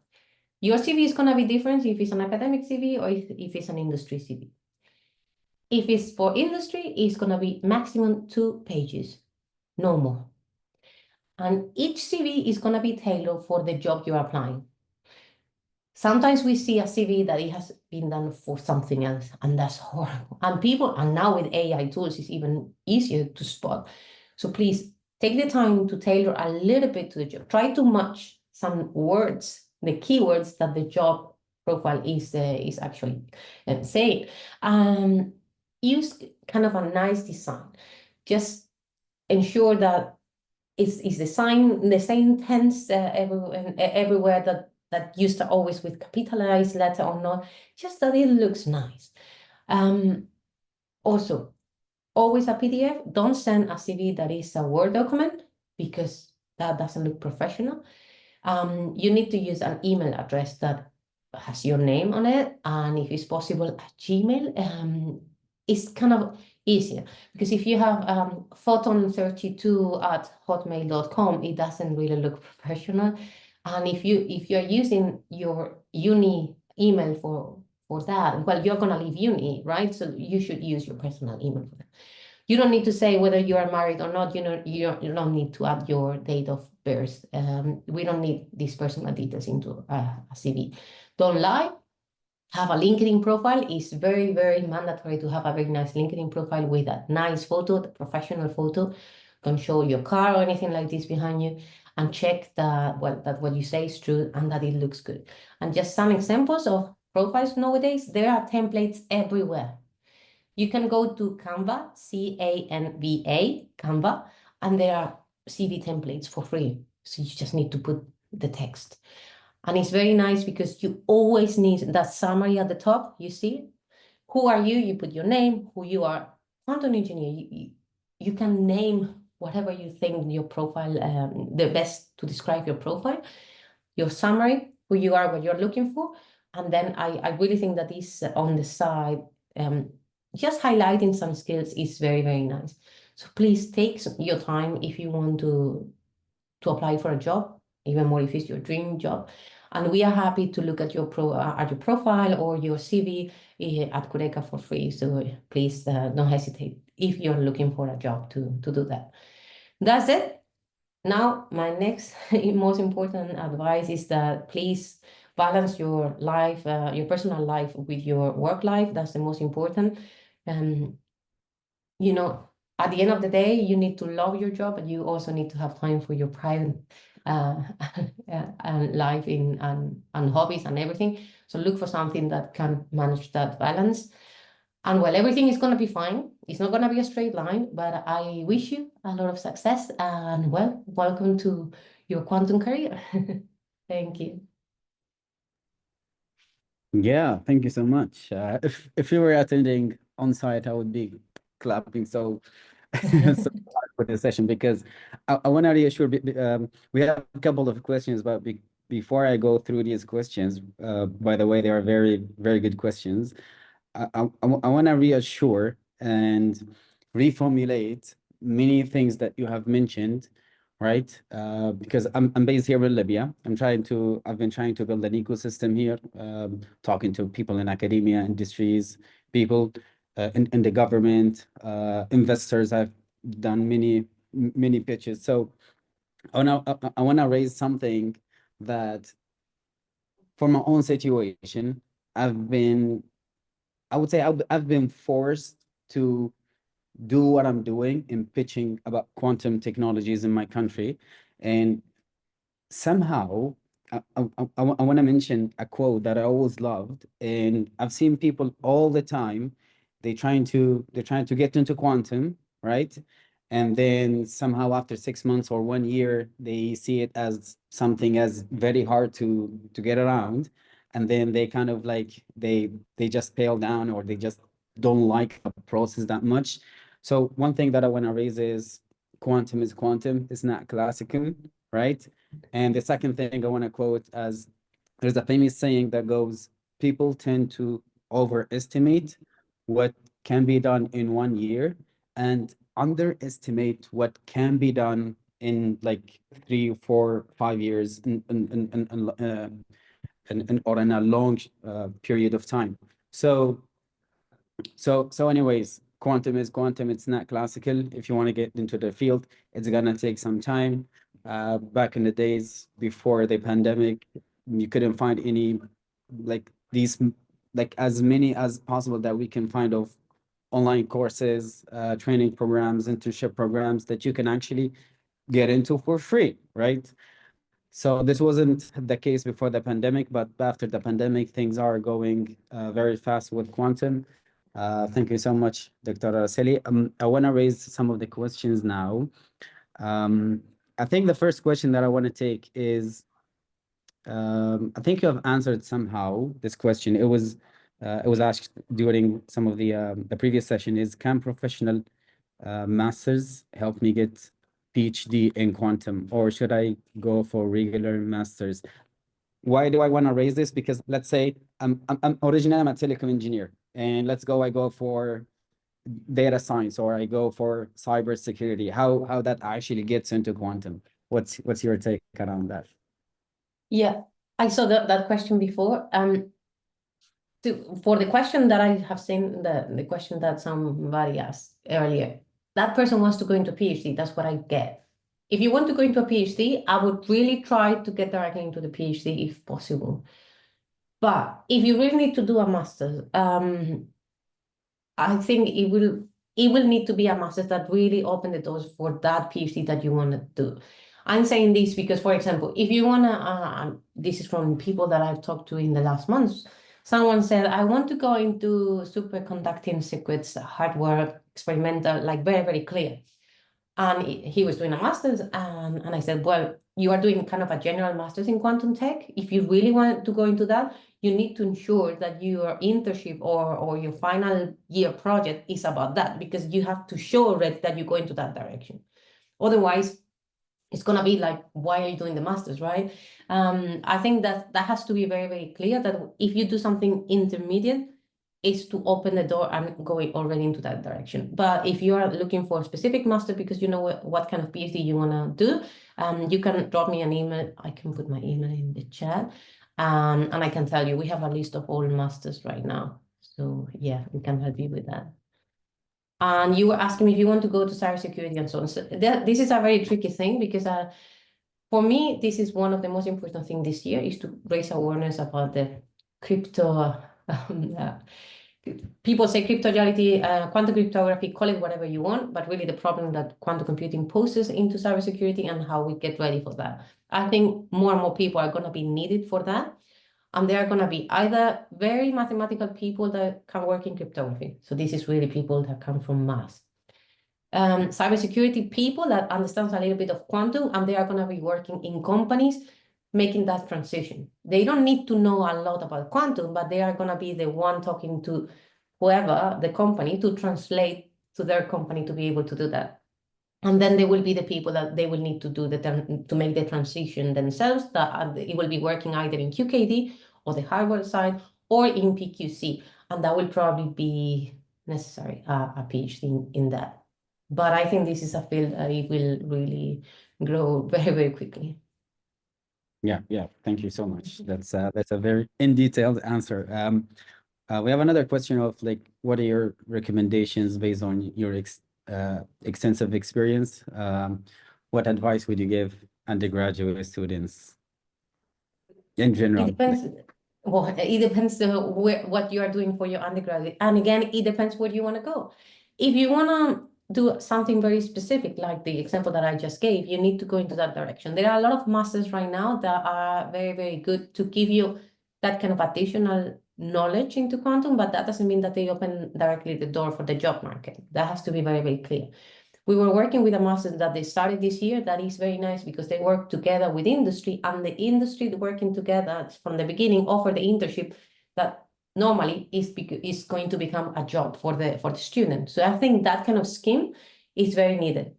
This is in Italy. There will be another one coming out in Oxford. So I think this kind of direct link between academia and industry from masters is going to be appearing more and more. But right now, again, it really depends what you want to do.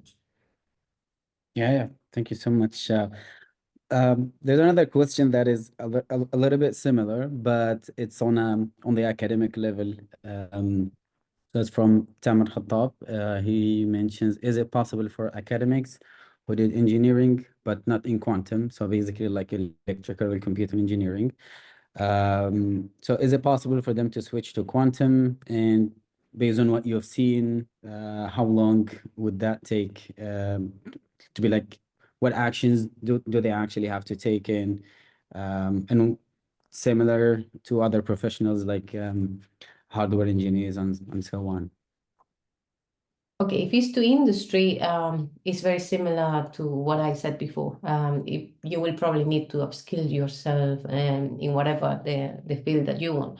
But if you have been in engineering and you have proven extensive experience, for example, in Python, and you have done a little bit in quantum, because you are kind of senior level, maybe it will be easier for you to move into quantum software. Remember that there's like a lot of possibilities there. That is possible.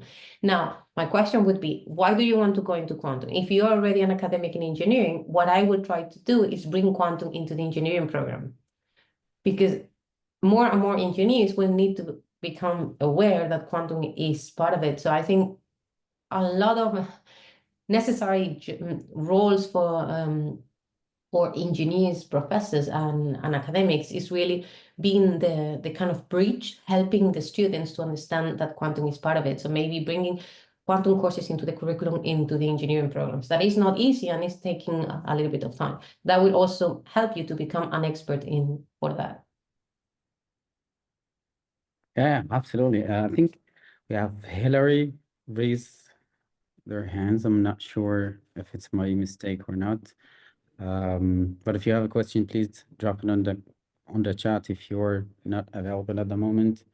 But anyways, it's been such a great time, Dr. Araceli. Thank you so much. Thank you. Sorry, Abdulmalik, can I just ask one last quick question? I raised my hand, didn't see. Okay, it's fine. Okay. Okay, go ahead. Since I'm host, I can turn on my Yeah, camera. Sorry, thank you so much for your talk. In one of your slides, you mentioned a bunch of skills, harder skills, softer skills. One of them was business awareness, right? Can you a little elaborate on this from the perspective of academia? Because we are in academia, we're not very good at that part, I think. I know. Yeah, I think we need, if we want to, I don't establish or build a company or something, startup. Yeah, so for example, let's start from the level of students. I will really, really recommend if you can put even as an, I don't know, an extra course, something about business. Project management, business awareness, what does it mean to be an entrepreneur, something like this. We provide these courses if you're interested, but that's in general, because we feel that this is really needed. Something like that. Now, for the academics, you are also not aware, so you cannot teach it. That's the thing. You need to bring that from outside. From an academic to be able to do that, you will need to retrain, you will need to do a course.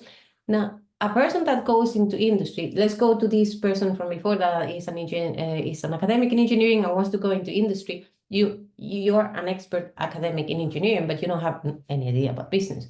One important thing could be that you can retrain yourself, maybe doing a little project management course. They are for free, a lot of things you can do. I'm not saying doing an MBA or PMP certification, but just something that shows that you are able to do that. I would say, obviously, you have skills where you have to manage students, you have to manage different projects, but that doesn't mean that you are able to look at the things from the customer point of view, because at the end of the day, when you're an academic, the customer is yourself. As a scientist, that's how it works. So that's kind of the little difference, is how to understand a little bit more how business and industry work. And if you want to become an entrepreneur, it's another thing. You have academia, you have industry, and then you have an entrepreneurship that I can tell you that is another headache, because you have to learn even more things. Like, what is your business plan? You're an academic, and suddenly you have a very nice device that you want to commercialize, and someone is showing your business plan, and you are like, it's like the jargon is already completely different. But yeah, there are a lot of courses out there, and I can tell you more and send you some more resources. But yeah, that's kind of the 3 different levels. But students being a little bit aware about business subjects, I think that would be really, really good for them. Yeah, thank you so much. We do have one extra question, but we need to conclude this very fast because we're already running out of time. So what are the professional opportunities in quantum field for a high school mathematics teacher? So this is from Claudio. I'm currently attending a master's degree in quantum technologies in Italy. So yeah, basically, like, what kind of opportunities there for That's a mathematicians? good question. Being in Italy, I just coming through my mind. So you know QT Edu, you probably know, and if you don't know, you go qtedu.eu, and you will have a lot of different resources. People that are working under this QT Edu, sometimes they are not really with a physics background per se, but you are kind of a professional in education. So if you have the education plus the quantum, you could be working in that kind of schemes that are for the government. You could be working in a company like ours, something like that.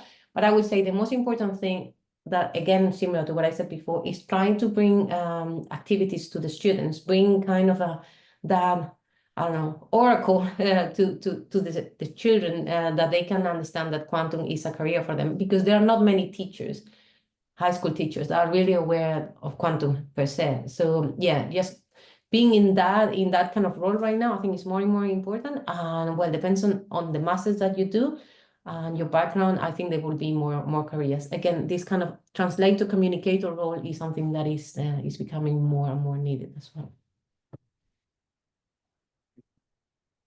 Yeah, that's a great elaboration. Thank you so much, Dr. Asil. It's been very honest, been an honor to have you here. Thank you so much for all of your great time and dedication to elaborate on many questions. I'm not sure if there are any further questions, but There will be a panel later, so we can probably discuss more things. if there are any further questions, we can save them for later. Anyways, Thanks, everyone. We appreciate your time. So we're gonna take a short period of time of a break. Since we are running already out of time, it's supposed to be like 5 or 6 minutes, but we're gonna make it only like 3 minutes. So only like 3 minutes from now, we are up for sessions from Nepal, Poland, Greece, and what else do we have on the plan? But yeah, and Ireland, of course. Greg, I see you there. So yeah, we're gonna take 3 minutes of the stage now. And thank you so much. We'll be back in a few.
All right.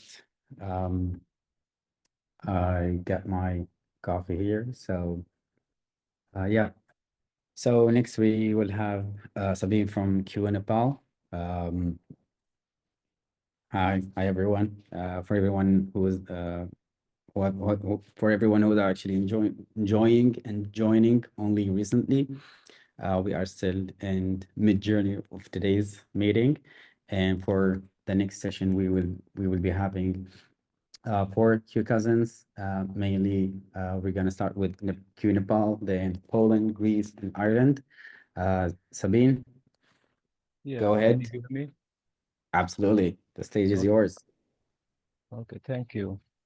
Yep, you can share your screen and go ahead. So, hi everyone. Thank you for having me here. I am Sabin Thapa, representing Q Nepal today. So, Q Nepal is a Q cousin to QWorld and is a non-profit volunteer organization with the goals of bringing together Nepali quantum enthusiasts from all around the world and promote quantum computing in Nepal and provide platform for learners and experts to engage in quantum related topics. As of now, we have 11 active members and we call it Q Nepal Steering Committee. And there are 66 registered members and there are four experts in the advisory committee from academia and industry. So our journey started recently at the end of 2023 with Q Bronze 115 entangling event. So in that event, there were huge registration around 220, and among them only around 83 students accepted the Canvas uh, invitation, and among them 62 students graduated with Q Bronze 115. And it was a huge success led by Professor Gibran Rashid and organized by Lauren from QWorld and our mentors from Q Nepal. And in this event, we had additional talks from invited speakers, ranging from quantum computing to quantum AI, including post-quantum cryptography and also a talk on opportunities in quantum computing. So in 2024, we focused on reach and collaboration within Nepal. So we collaborated with Kathmandu University, located in Kathmandu, Nepal, for various events. So we organized today workshop on quantum computing and post-quantum cryptography. We collaborated to organize 2-day national conference on data and computing. Also, we collaborated on workshop on quantum simulation on September. And recently, we had an event named Q Nepal Winter Exploration 2024. We covered topics from quantum computing to AI. So first talk was on bridging AI to human mind. If you are interested, there is a paper out by Divakar Sigdel. And there was another talk on quantum reinforcement learning by Anil Jankatwal. So he also provided some tutorials and in these sessions. So in 2024, we had other activities. So we had regular meetings and discussions. In those meetings, we planned events, strengthened our team, guide and mentored students in university application and career, and gathered for IBM and other quantum challenges and events. And in addition to that, we had quantum computing newsletter.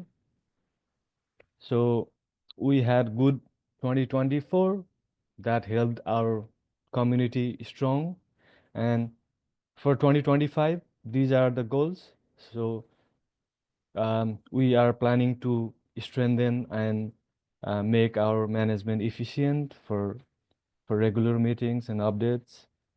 So we plan to organize events, at least 5 events a year. Like these events include talks and discussions, and at least one workshop on quantum computing, focused on young students from Nepal, like high school students and so on. And we are planning to contribute to QWorld, organizing various QWorlds courses, and in any other way possible.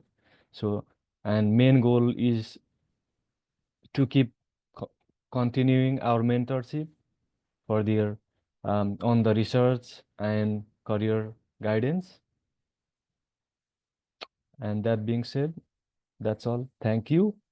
And if you are interested in connecting with QWorld in social media, here are the links. Thank you. Yeah, thank you so much, Sabine. That was very great talk. And I always love how QCousins actually connect people across the globe, and they can just basically have many experiences to share, and that's why we're here, and that's why we're up for listening to what other QCousins are doing. I just want to make sure I'm still audible, right? All good. Yes. Okay, great. Thank you so much. Thank you so much, Sabine. So next we have Paul. Paul, you're up next.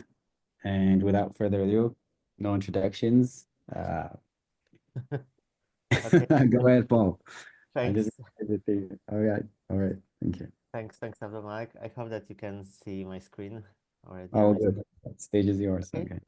All right, thank you. Yeah, I'm Paweł, and I will tell you about QPoland's activities. So actually, I'm also the head of QPoland now. QPoland was one of the first QCousins, and actually one of the founding QCousins of QWorld.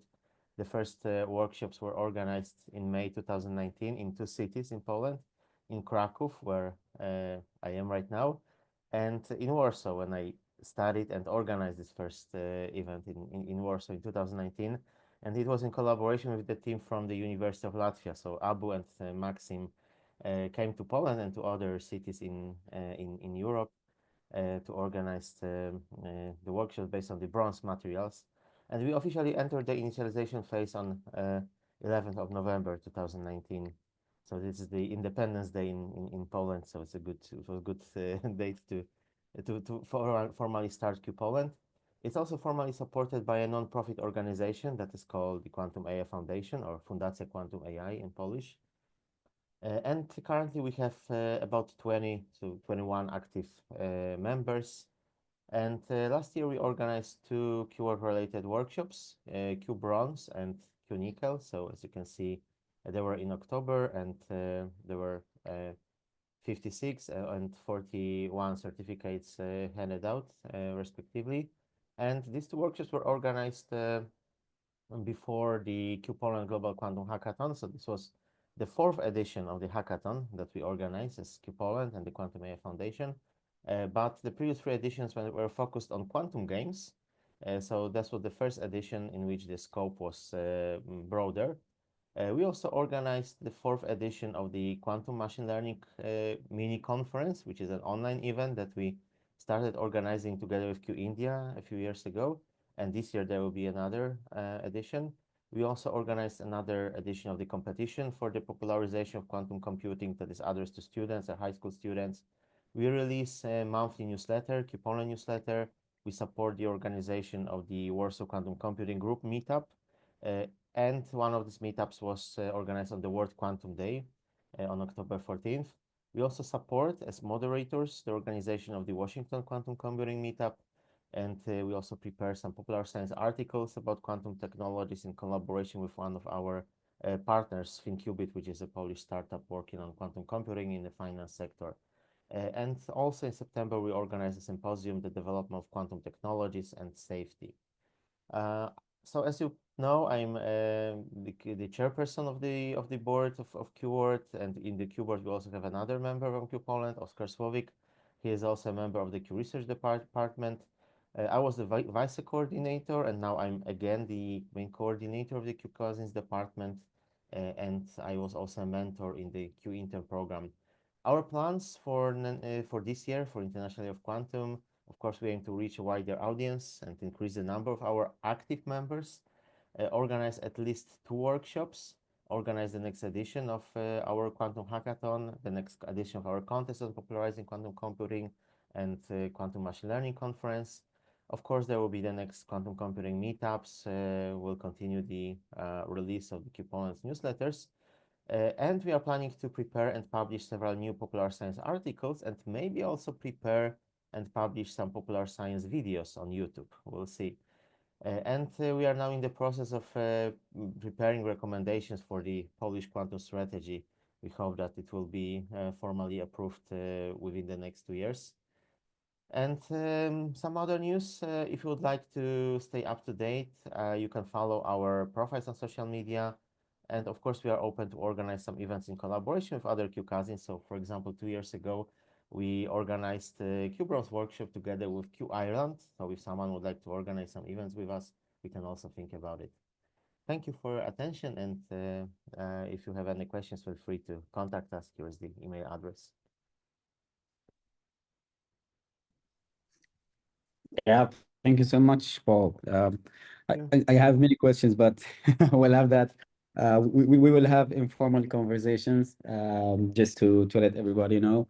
We Okay. will have informal conversations, and we can talk like theoretically forever, but like yeah, till the questions are are no more put on the table. So thank you so much, Thank you. Paul.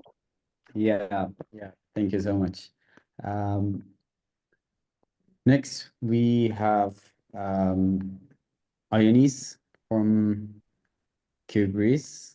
Hi, Yeah, thank you so much. I was just gonna ask you, but yeah, go ahead. If you want to share your can screen. you see my screen?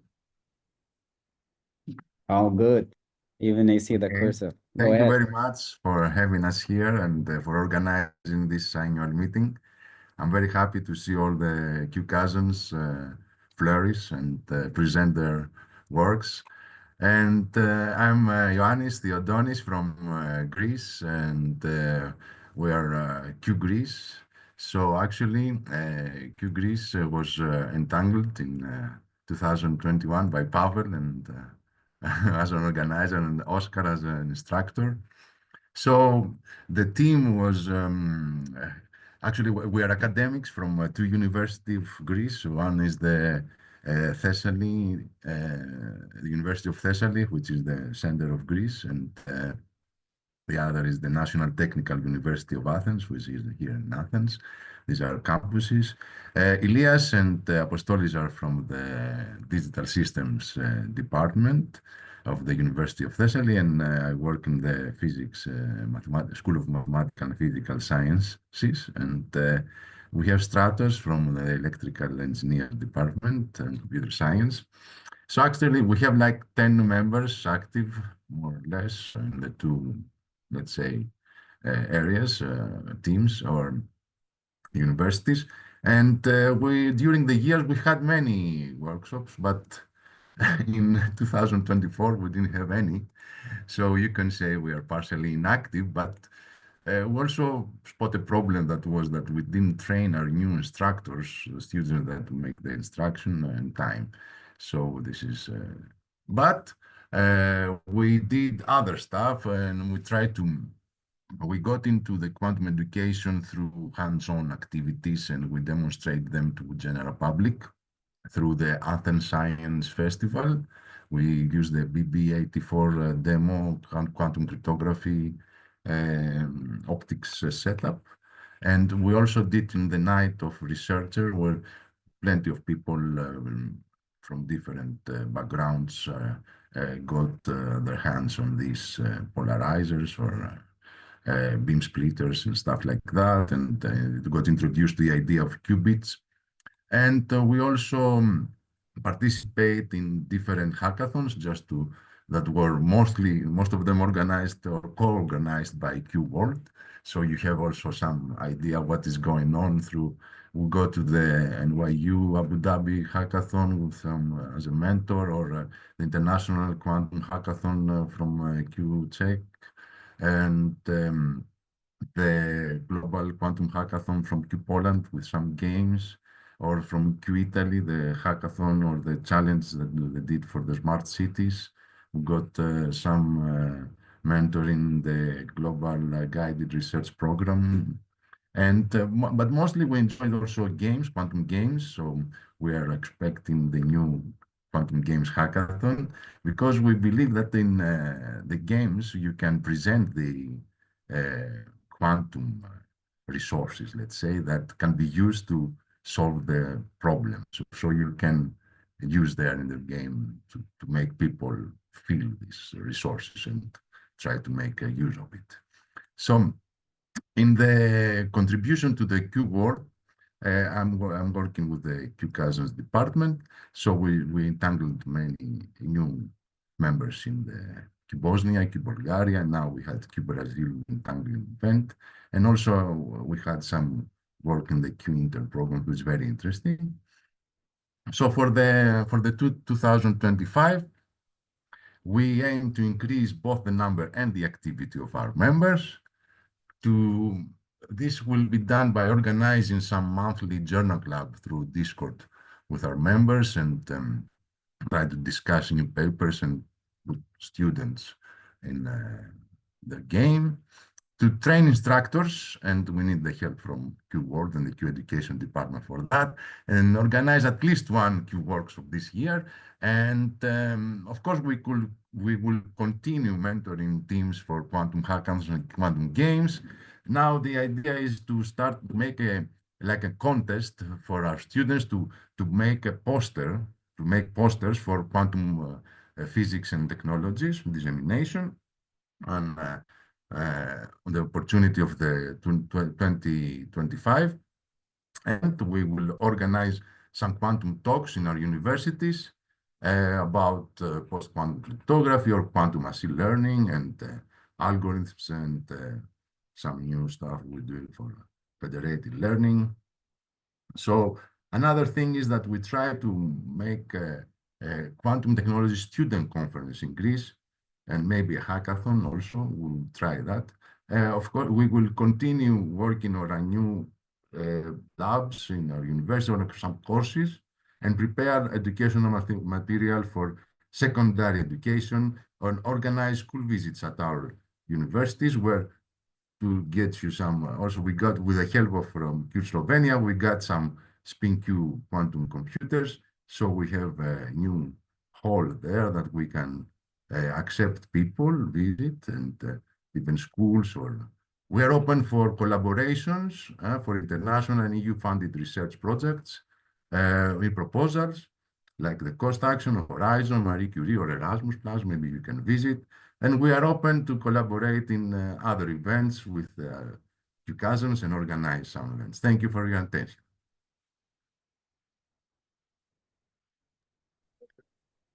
Thank you so much, Anis. Yeah, it's a very informative talk. If anyone has any question for any of these QCousins, the presentations, feel free to not just to drop them in the Q&A section, but also to raise your questions and raise your reach out efforts in Discord server itself. I think we have already, Paul already sent the link for Discord server. So thank you so much, Anis. So next we will have the session from Q Ireland. Ian, are you there? Yeah, hi, thanks very much. Go ahead. I'm good. I just share my screen there. Yeah. Can you see okay? All good. Oh, good. Go Okay. ahead. Okay. Thanks very much. You're welcome from Q Ireland, and it's really nice to be here in this presentation and seeing all the QCousins work. We have been members for about 3 years now, a little bit over 3 years, and we're based initially, or where we've come from, is basically from the University of Galway in the west of Ireland, and we've run a number of Q Bronze events over the couple of years, and we've also completed the mentorship certification on the Q Silver level. So that gives us confidence to work on those 2 levels. I'm currently the coordinator, and I'm based in the Atlantic Technological University up here in Sligo in the northwest of Ireland. But I'm currently working on a PhD in quantum algorithms in Galway. So this is why we are affiliated with there. So we didn't run any events in 2024, mainly due to just the level of research that we're doing in the quantum area. But what we were able to do was make good connections with other Irish universities that were due to meeting people at conferences and through our research. And that's going to help us connect with partners to run our events this year. We're currently researching, the research we're doing is taking place with quantum walkers on discrete quantum walks with multiple walkers, and we're looking at see if we can find effective and or the most efficient ways of maybe searching or how these walks operate with various types of quantum walks. But looking forward to 2025, our goal is really about creating awareness to as many interested students as we can.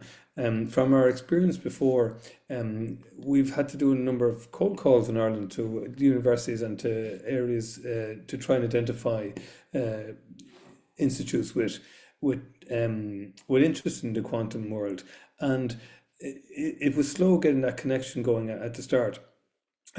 We also found as well that we didn't have a massive ratio between participants in say, a Q Bronze and certificates. So this is something that we're very keen to pitch our events this year at the right level so that we can maximize the number of certificates for participants.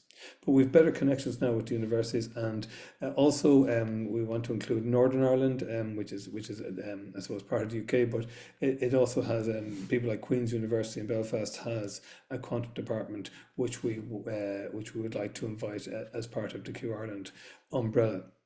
So for 2025, our plan is to run a Q Bronze in April-May time frame, which would include the whole of Ireland, and because prior events have been focused primarily in population areas such as Dublin, Galway, and also we would be open to other QCousins.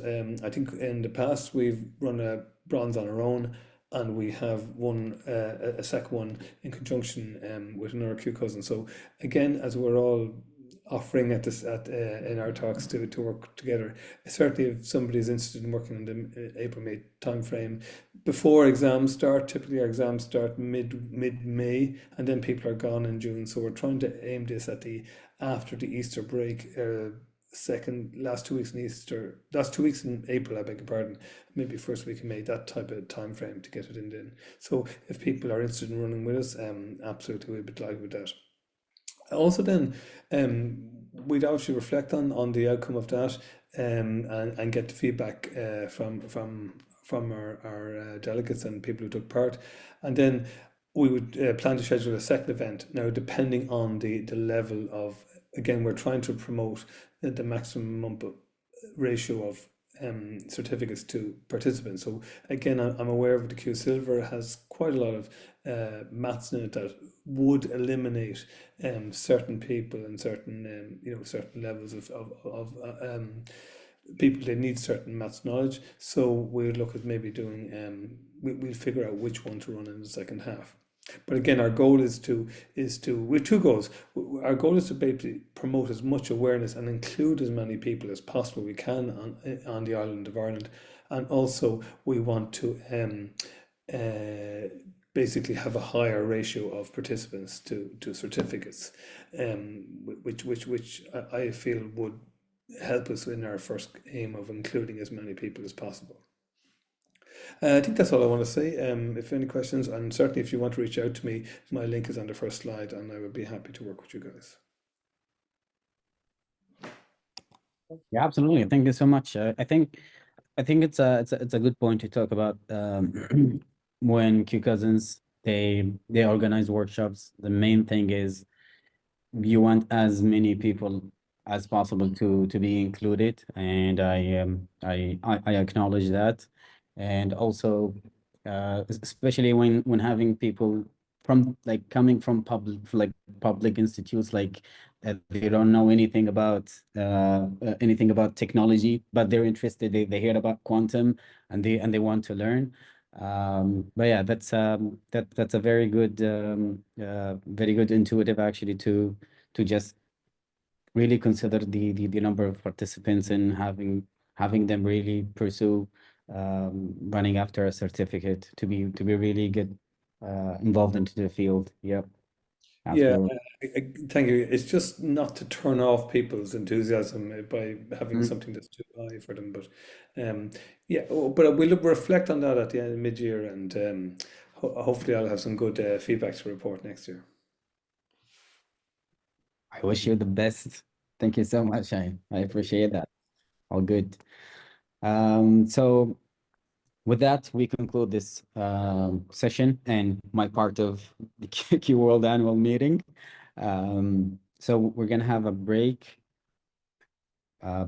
probably with just a couple of minutes. Next, we have Mariana. Mariana will be moderator for the panel discussion, opportunities for nonprofits in evolving the global quantum technology ecosystem. We will have a short period, 3 minutes from now, since we are running a little bit behind the main timeline. So in 3 minutes, we will begin with the panel discussion. And yep, Mariana, just to check, you're there.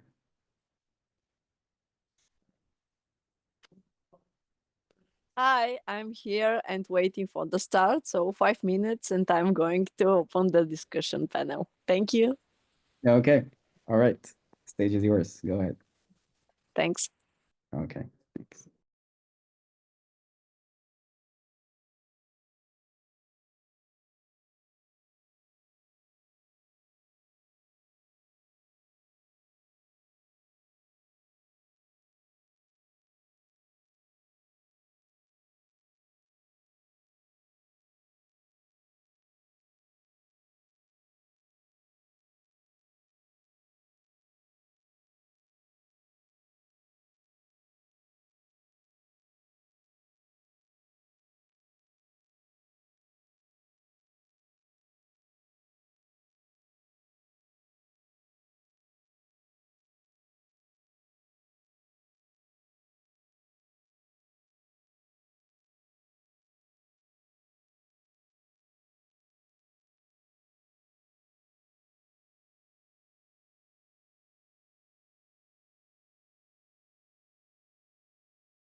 So welcome to the panel discussion in the QWorld Annual Meeting.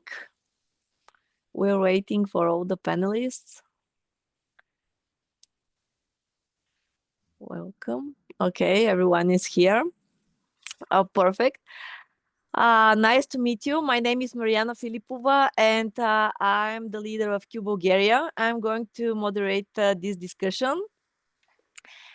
The topic we are going to speak about is the opportunities for non-profits in the evolving global quantum technology ecosystem.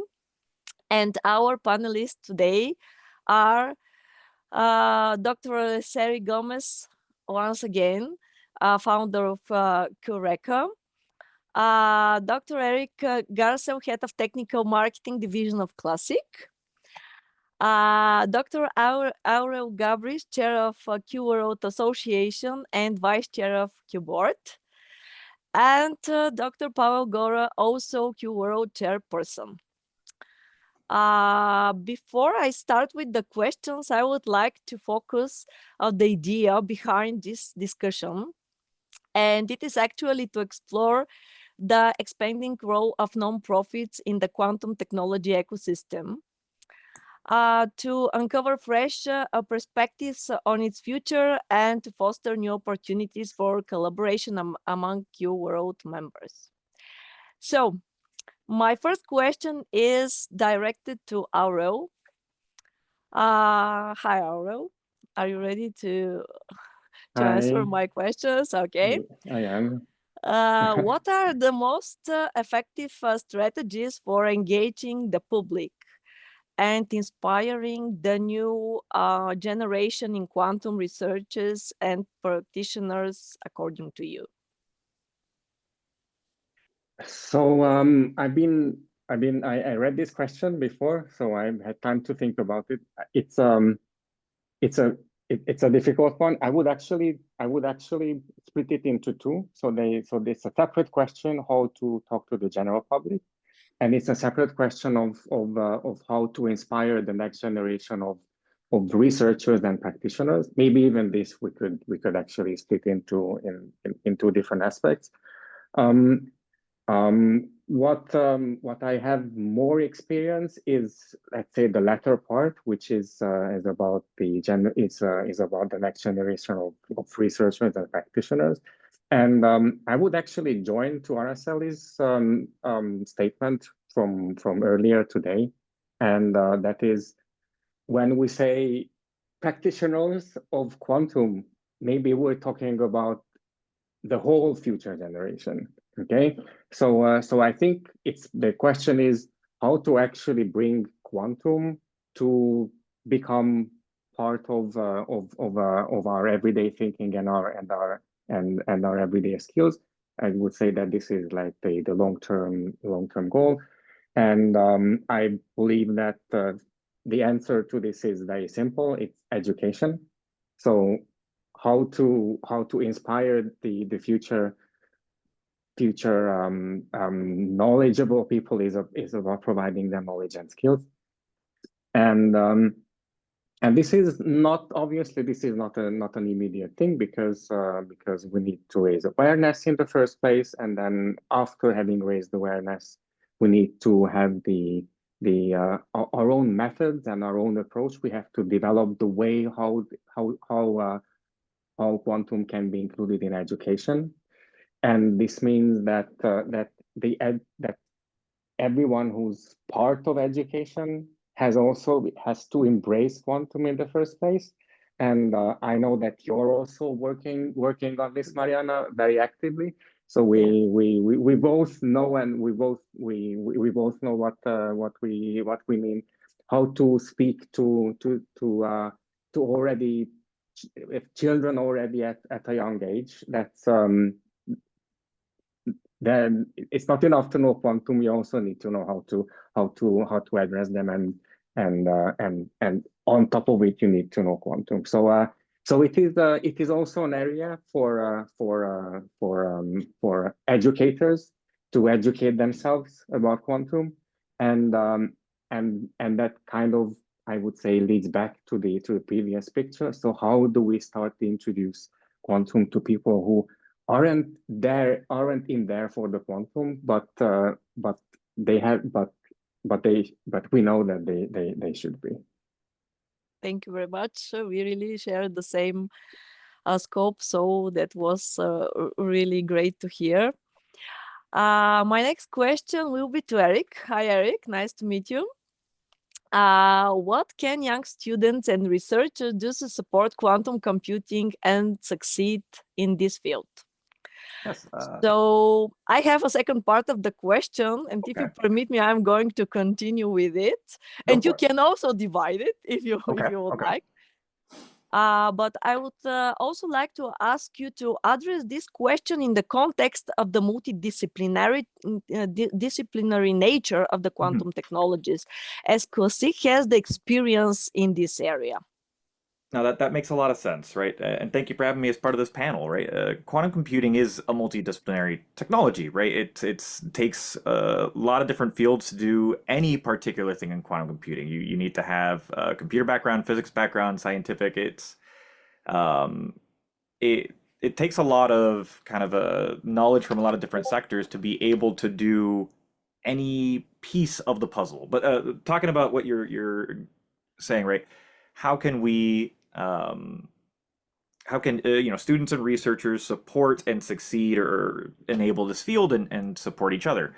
I think the best way to do that is to showcase the technology, right? For most people, quantum technology is kind of an esoteric technology at best, and at worst, they've never heard of the word quantum computing, right? If you go in an Uber and say the word quantum computing, chances are they're not going to know what that is. I love talking about quantum computing, but nobody knows it when I go to parties. And it's the International Year of Quantum, right? It's a perfect year to showcase this technology, to shine a light on it, and to show people, how do I use it, and what do I do with it, right? And we're all here because we're passionate about quantum computing. So let's show cool applications using this technology, build cool things, right? Develop cool technologies and take it all the way. Don't just stop at a Grover's algorithm or a min-cut problem. Take it all the way and apply that to an application. Min-cut problem for distributed networks or energy grid management or some application that someone can say, oh, okay, I know that end application, and you did that with a quantum computer. Cool, right? Right now, let's not worry about whether it's advantageous to use it or not, but let's showcase the technology on what is possible, what are the cool things that you've built with it and done with it. Make those resources public, write blogs on it, publish them, right? Not everything needs to be published in a physics journal. You can publish in engineering journals, in computer science journals, right? These quantum applications are new and cool, and people want to see them. So if we don't all have to reinvent the wheel every time we come up with a quantum application. Let's support each other by making these resources public. That's where a lot of these nonprofits can support the community by hosting these repositories of information where we can grow and build on each other's tools that we're developing, right? We want to expand the circle of people who know about quantum computing and using quantum computing and are excited about this technology. And that does require multidisciplinary skills, right?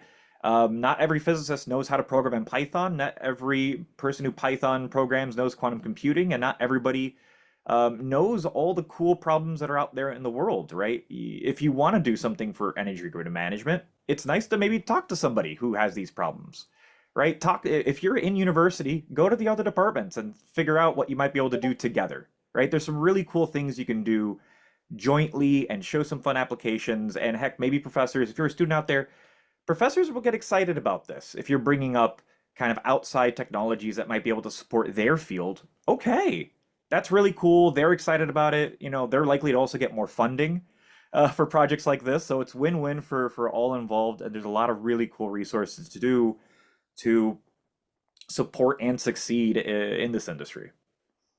Thank you very much. Paweł, how can the quantum community leverage emerging technologies such as artificial intelligence and machine learning to accelerate progress in quantum research and development is my next question. Okay, thank you. Thanks for the question. So again, it's a very let's say broad topic, and actually, in some sense, we are already doing this. We are already taking advantage of new technology. So even here in QWorld, maybe I'm not sure if everyone here is aware of the fact that when QWorld was started, all our workshops were on-site. But then the pandemic came and we were locked down. So we had to start using Zoom and similar technologies to organize online events. And now, even after the lockdowns, most of our QWorld events are already online. So we already switched and take advantage of the new technologies.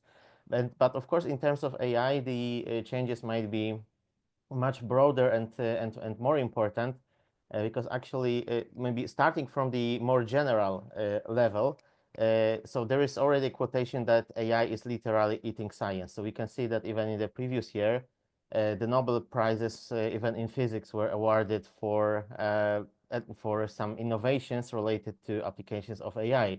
And we should probably expect that there might be similar situations in the future and similar breakthrough applications of AI. For sure, AI may also help in education in general. It's much easier to learn when you have an AI agent that you can ask any question, and it can answer your question. So you have your personal mentor who can not only answer your questions, but in the future it can guide you. It can give you your personalized route for how to learn and which articles to read. It can summarize the articles for you. It can, thanks to that, it can accelerate the process of your learning.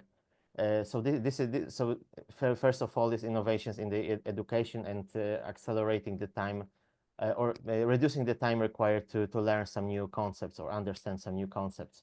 But going to the quantum technologies, there are already some research works on applications of AI and machine learning. So besides, let's say, some general applications, again, like analyzing or predicting some data from large data sets collected from quantum experiments, there are already some research works on quantum state tomography using AI.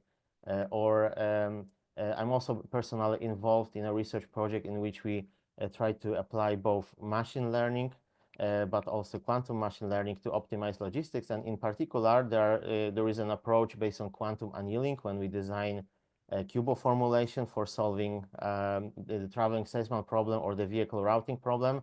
And we also try to apply machine learning techniques to propose, let's say, optimal values of the so-called relaxation parameter that controls the trade-off between the objective function and satisfiability of the constraints. So as researchers, we already take advantage of machine learning. And I can tell you that just today, one of my colleagues who worked at OpenAI a few years ago told me that in his opinion, we are in the last few years when the human's creativity will have any sense. So he expects that in a few years from now, most of the innovations in science and technology will be already, and in particular in quantum technologies, will be already done by artificial intelligence. We'll see. The future will Yeah. show us. I hope he's not absolutely right, but probably the line is this. Thank you very much for your complete answer. And I'm going to go to Araceli. May I? Sorry. Yeah, sorry. of course. Maybe we can. It's a panel discussion, so maybe we can have a conversation.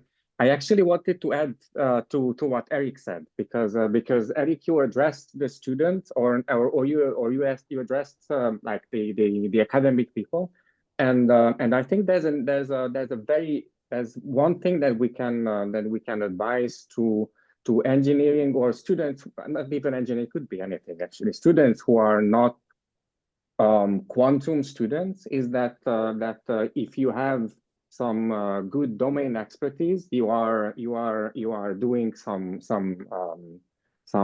advanced masters in something or a bachelor's, but you know that there is some research group at the university at a different department or a different faculty or something who are doing quantum computing.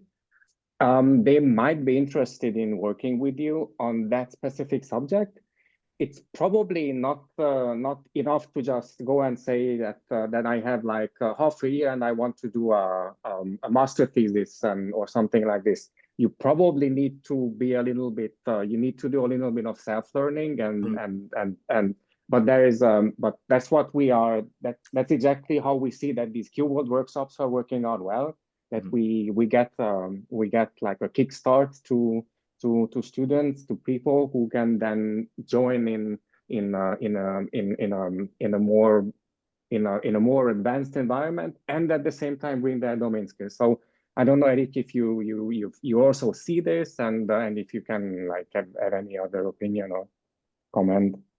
No, I completely agree, right? This is the exact kind of collaboration we want to see. This is the exact kind of collaboration that, government agencies that are funding agencies. I'm in the US, so I know about, the National Science Foundation and other agencies. They want to promote these cross-disciplinary projects. They're willing to fund them. There's a lot of really cool things to do. And I agree, there is going to be some self-learning that's needed. But that is what these communities are for. I'm sure if you go in the Discord channel and you say, I need some help finding some good resources on X topic, you are going to get a list of people ready to help you. Yeah.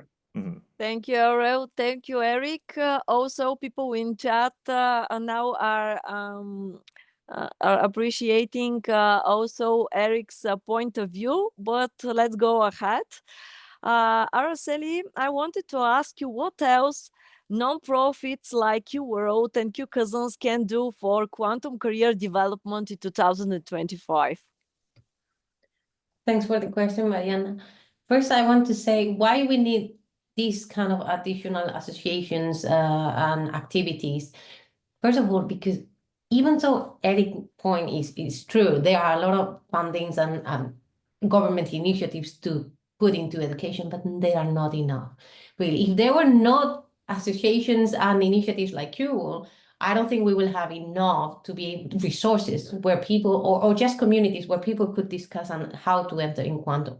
And that's really the thing, is because you need to have some kind of a altruist way to create all these. It has to be volunteering work. Outreach in general is volunteering work. So I think if we want to continue growing these not-for-profits and these initiatives, we need to have more people that are willing to be these kind of quantum ambassadors for the society. And that's really the only thing that I could think of. And more people that are retraining themselves, self-learning, to be able to help with that. Because that's really the only way. I don't think that there are enough people to even convince the government sometimes, and I think all these QCousins are actually doing that. Is convincing their ecosystems that we need to start with quantum. So just continue with what you're doing, trying to bring more people, and maybe let's try to have more countries into these initiatives and more volunteers. Yeah.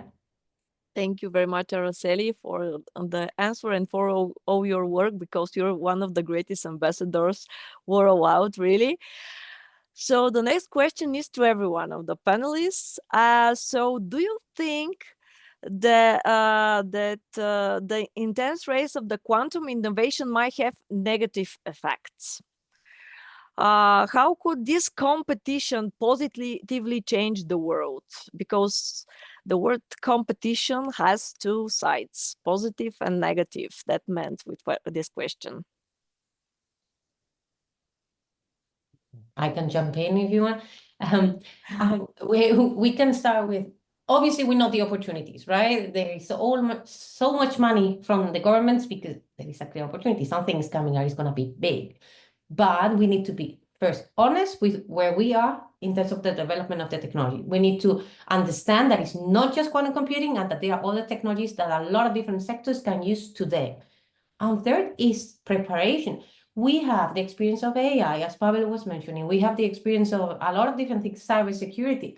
There are a lot of companies that they are not classical cybersecure. How can we expect that they are going to be secure against quantum computers in 20 years if they don't start now?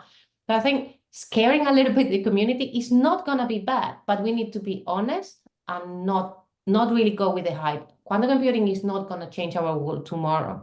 It's going to change in the long term. But I think all having that kind of honest message is going to help a lot. Thank you very much, Araceli. Yeah, I'll chime in Yeah, here. Right? So Mhm. I have a background in innovation, and I love competition because competition drives innovation, right? Uh, if there wasn't this race, if there wasn't all this innovation, we wouldn't have so many different modalities of quantum computing being explored, right? There wouldn't be the level of exploration into topics that aren't just the most, advanced, the most mature, right? And how do I say this best? I think if anybody's a runner here, you run faster when you're racing somebody than if you're trying to jog on your own, right? Having a little bit of competition helps you push yourself a little bit faster, a little bit further. And if it wasn't for competition in the industry, I think we would see advances in the community going a lot slower. So I'm really excited to see this competition, to see innovation, and I want to see, people trying to beat out, superconducting qubits. I love seeing all the, trapped ion computing. I love seeing what different companies are trying to do in the industry, trying to find niche areas on how they can help and support. Whether maybe it's not hardware, maybe someone's focusing on just, error mitigation techniques or control systems and schemes. But all of this competition in this field is really driving innovation and driving solutions much faster than we would have without it. Just to complement Eric's points, we are all running, but it has to be clear that it's not a sprint, it's a marathon. So running really fast could be bad, as we have seen as examples in some companies. Just to clarify that. I agree. In a marathon, you don't want to sprint at the beginning, right? Keep your pace, but don't fall back in the pack either. That's what the pack is there for.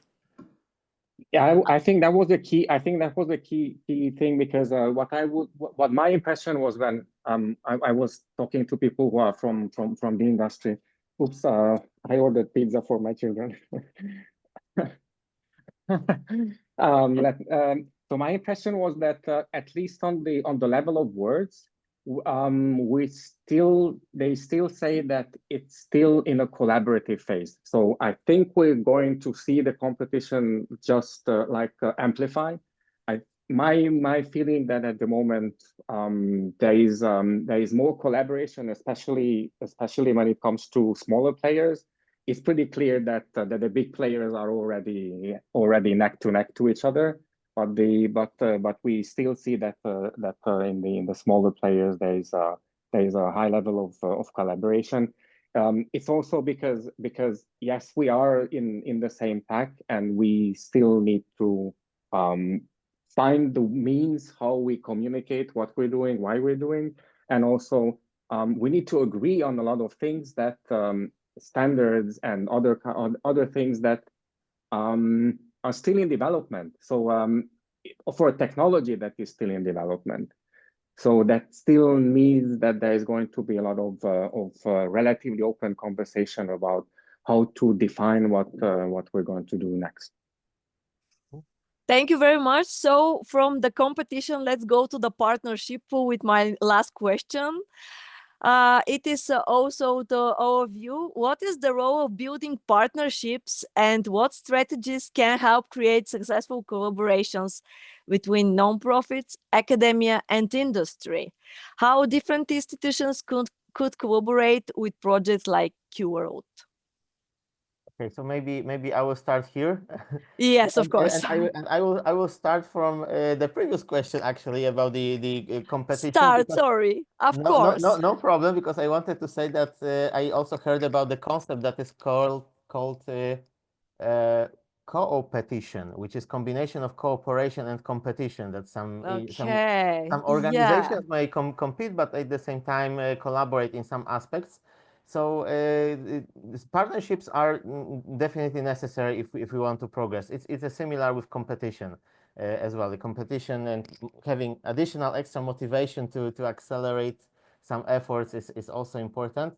But as we see, there's not that many, let's say, knowledge or expertise, especially in some countries. So some countries are rich in expertise, then they can afford to bring the best experts to the universities. But one of the reasons why we built QWorld was that in some countries, especially in, let's say, Africa, Central Eastern Europe, it's not that easy to develop the whole quantum curriculum for quantum studies. When we want to do it for only for people, for the students in our country, it's much easier to do it when we collaborate internationally.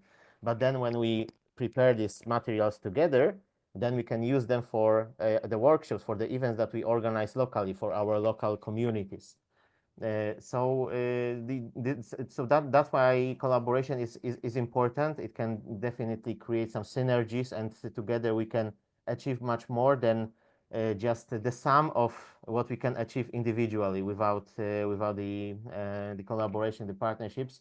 And when I subscribe to some quantum newsletters, almost every week I see that there are some new partnerships announced, and even big players really see that they need some extra expertise.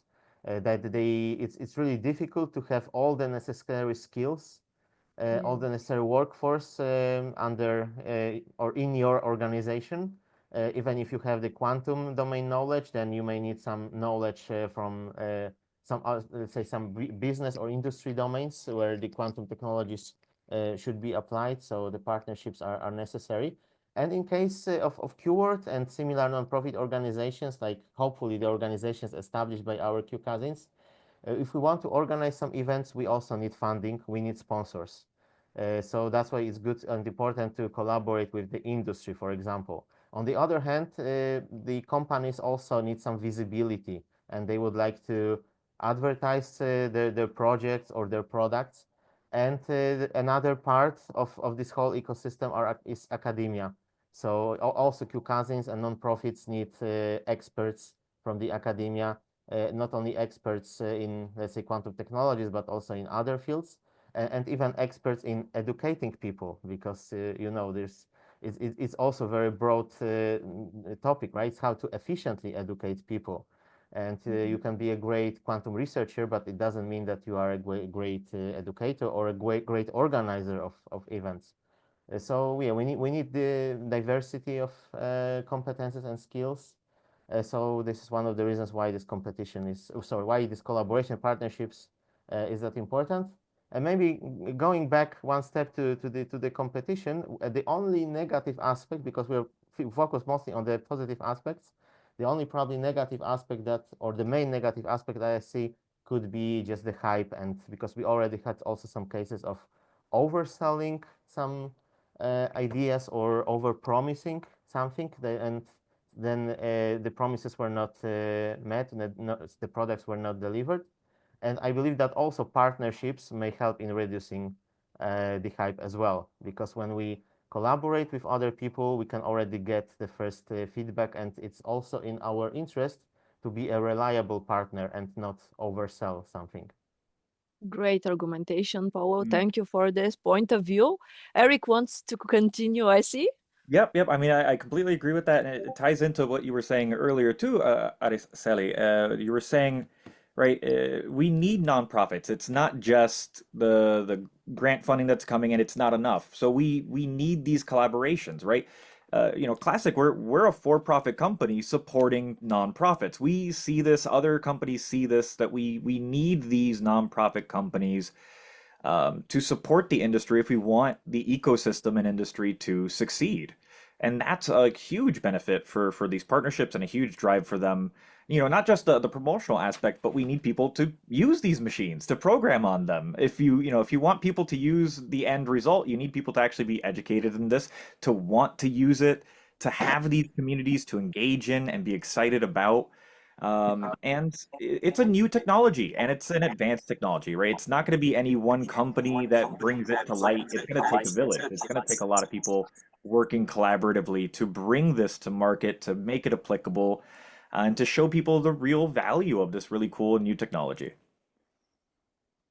Yeah, if I can add something about that, for collaborations.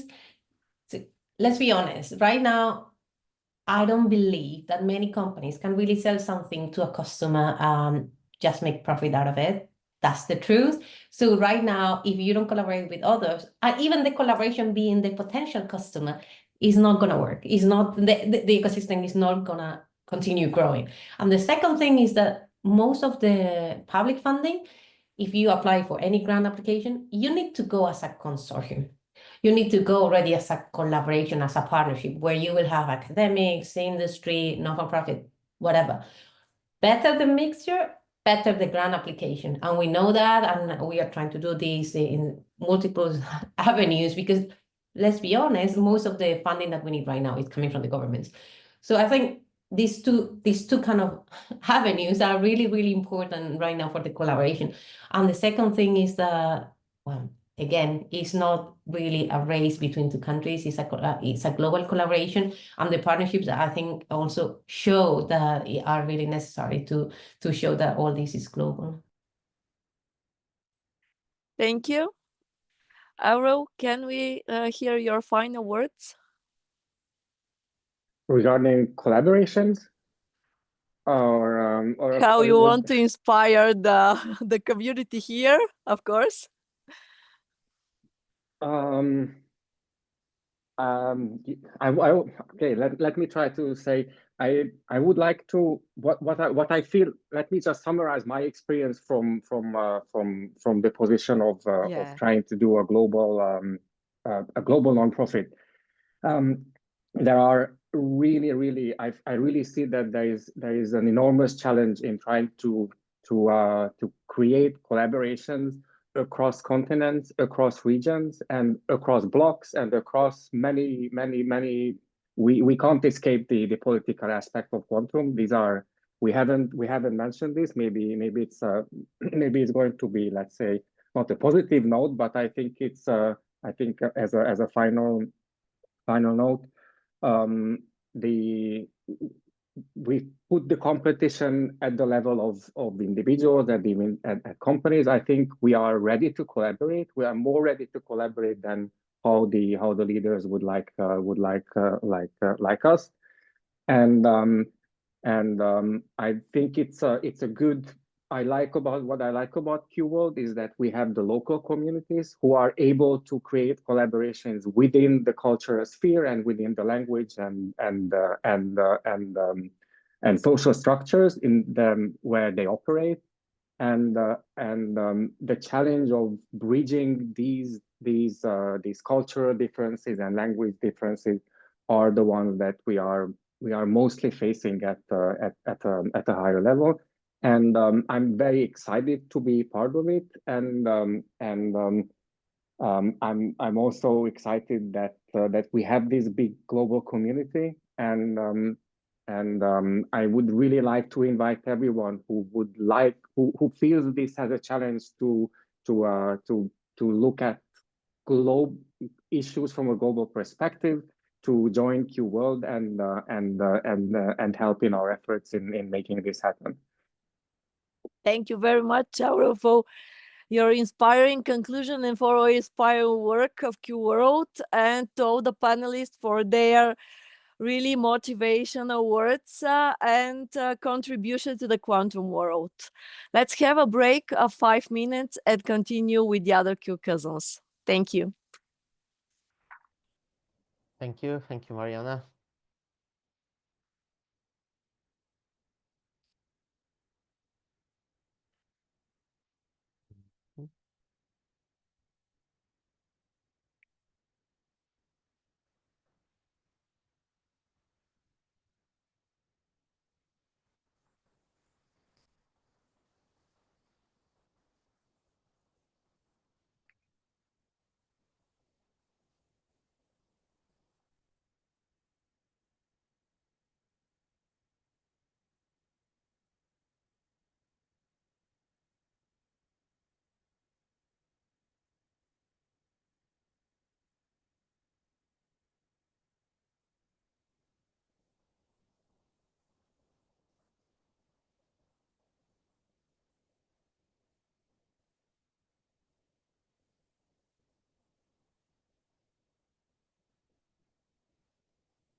Okay, I think it's time to start our next session.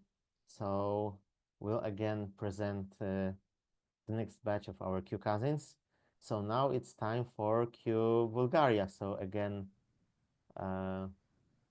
okay, so I see that Yancho is with us. So Yes, hello. Okay, good. Let me share my screen. All right. Okay.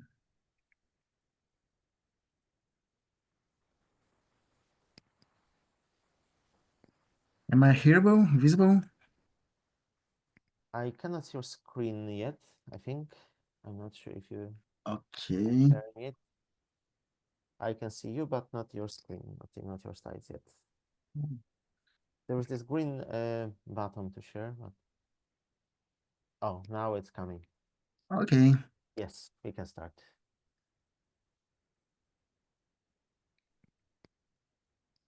Hello, I'm Jan Shurdanov. I'm representing Q Bulgaria.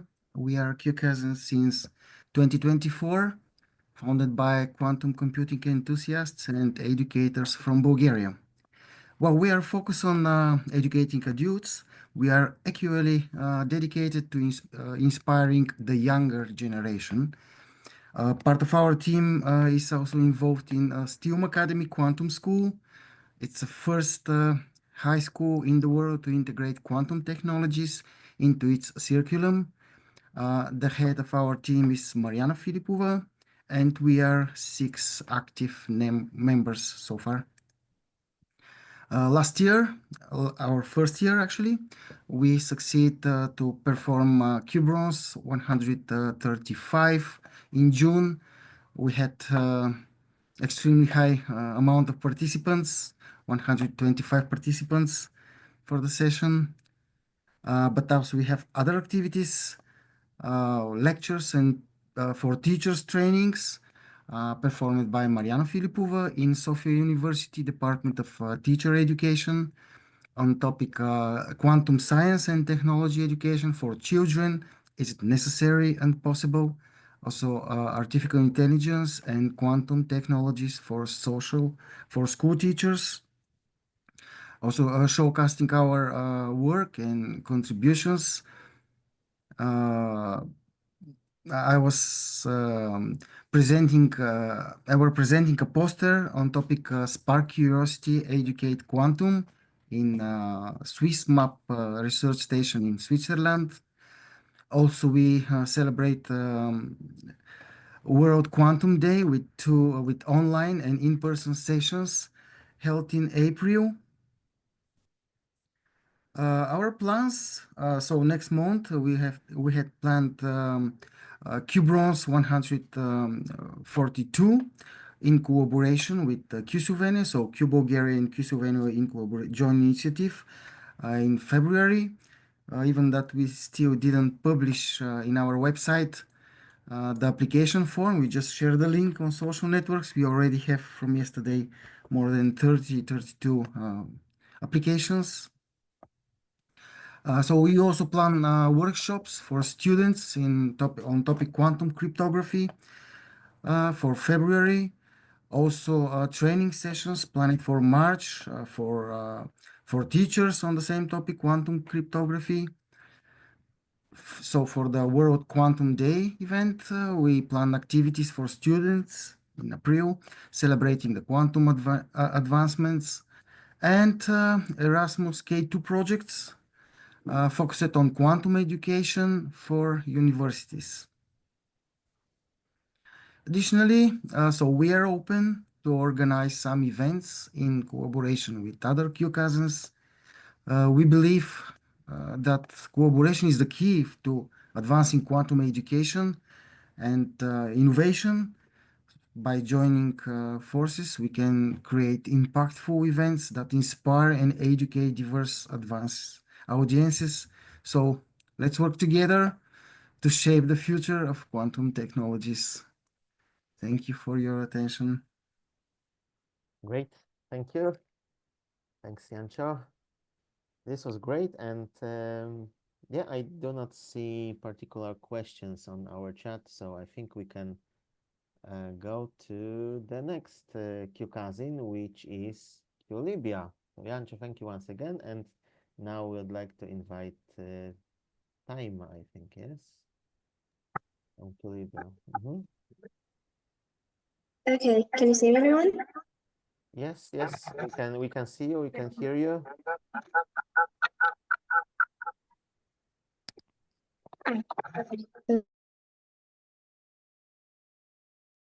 Okay, that's better.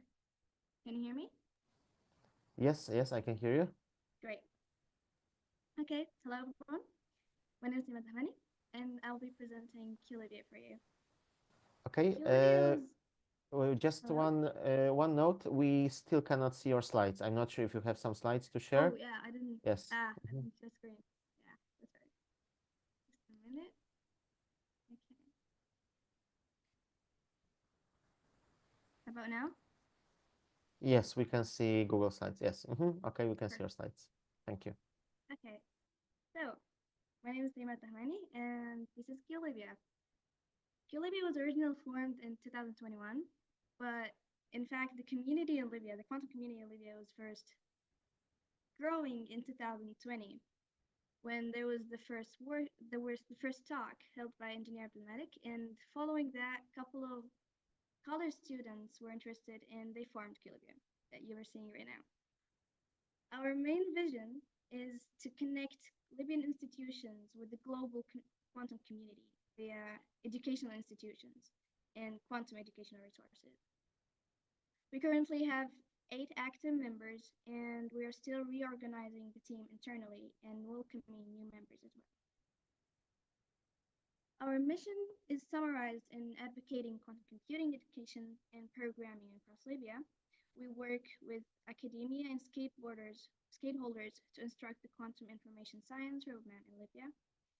We build open to public quantum educational programs and raise the awareness of 1,000 Libyan youth in the quantum technologies by 2030.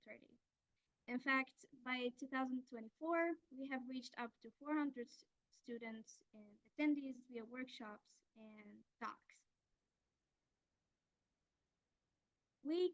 Some of our achievements in 2024 were by co-organizing the Q Africa workshops, like which are QBRONS 60 and QBRONS 147, by taking the roles in advertising, organizing, and mentoring. We gave 3 public talks on-site in Tripoli, including the biggest event, which is the National Technology Day, in partnership with the College of Electronic Technologies. We developed and implemented a 4-day training program for more than 50 youth throughout 2 stages with hands-on quantum computing under the Future Tech program by the Ministry of Youth.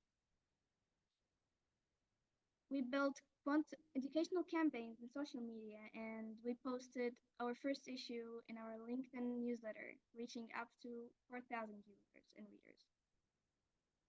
Back to the Future Tech leader, we made sure that the learning would be engaging and interactive by incorporating hands-on activities like the Google Quantum Qubit game and experimenting with IBM quantum composers. This 12-hour program wasn't just about teaching quantum technologies. We made sure to inspire a new generation of Libyan leaders and innovators. We contributed to QWorld in 2024. Couple of members in QLibya actually take role in the QCousins department, and Engineer Abdelmalik to co-organize the QWorld Annual Meeting that you're watching right now. We of course have plans for 2025. Some of them are releasing the next issues of the QLibya newsletter on LinkedIn, continuing our series of educational campaigns, introducing the quantum technology for public, reaching up to 10,000 members on LinkedIn and other platforms like Facebook, raise the awareness of and educate 100 Libyan youth on quantum technology and computing, targeting other cities other than Tripoli, because currently last year and the recent years before, we have been focusing specifically on Tripoli, so reaching out to other cities would be a really good step. and we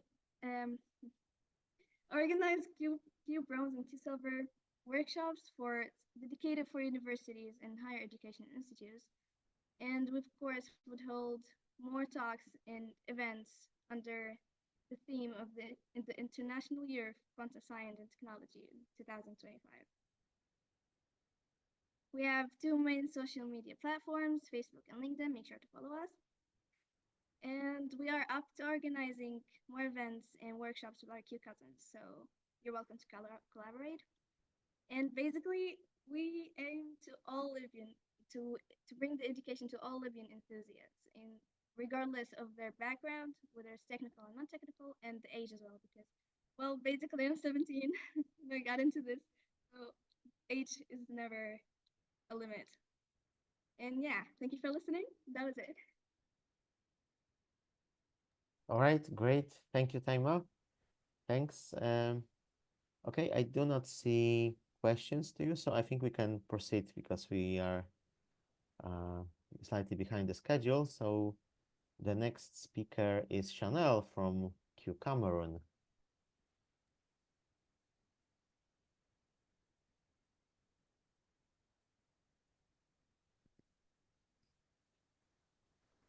All right. So Chanel, we can see you. I think we Yes. cannot. Oh, we can hear you as well. Yeah. Please, can you see my screen? Yes, I can see your slides.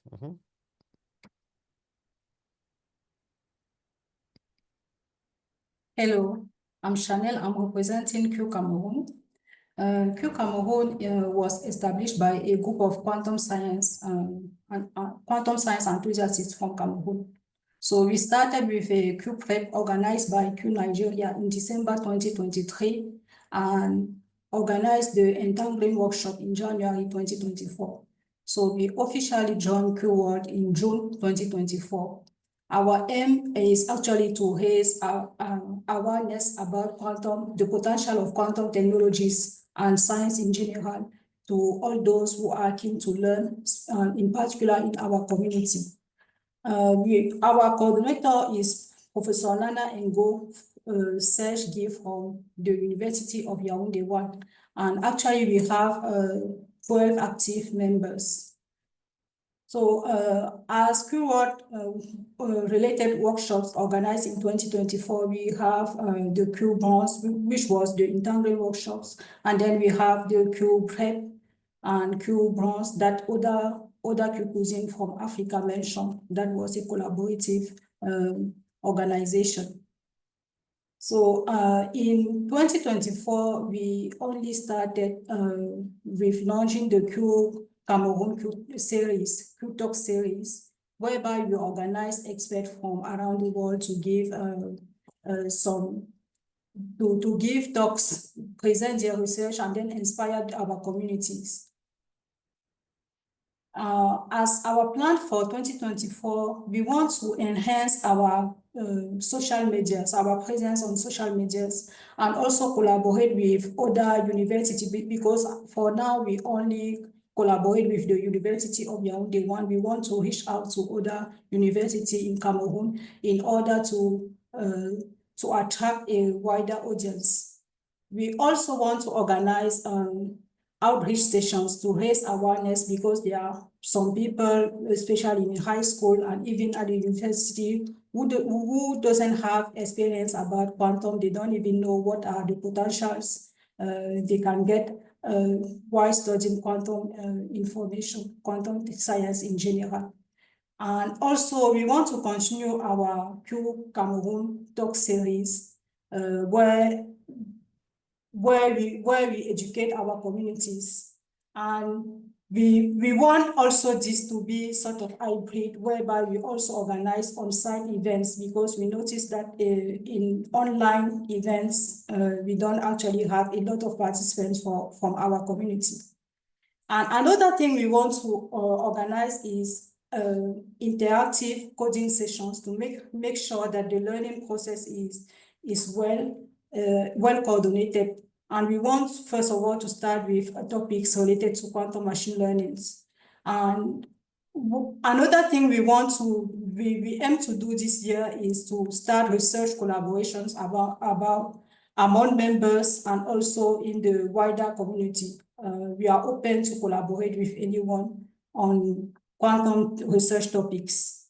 And at last, we want to organize QWorld events like QNickel, QSilver, even QCobalt, still in collaboration with QAfrica. So we are open to collaborate with other QCousins beyond Africa, and we moderate our social media for now, mainly LinkedIn and Facebook. And we aim also to open a YouTube channel where we will share some videos about the learning of quantum computing and technologies. Thank you for your attention.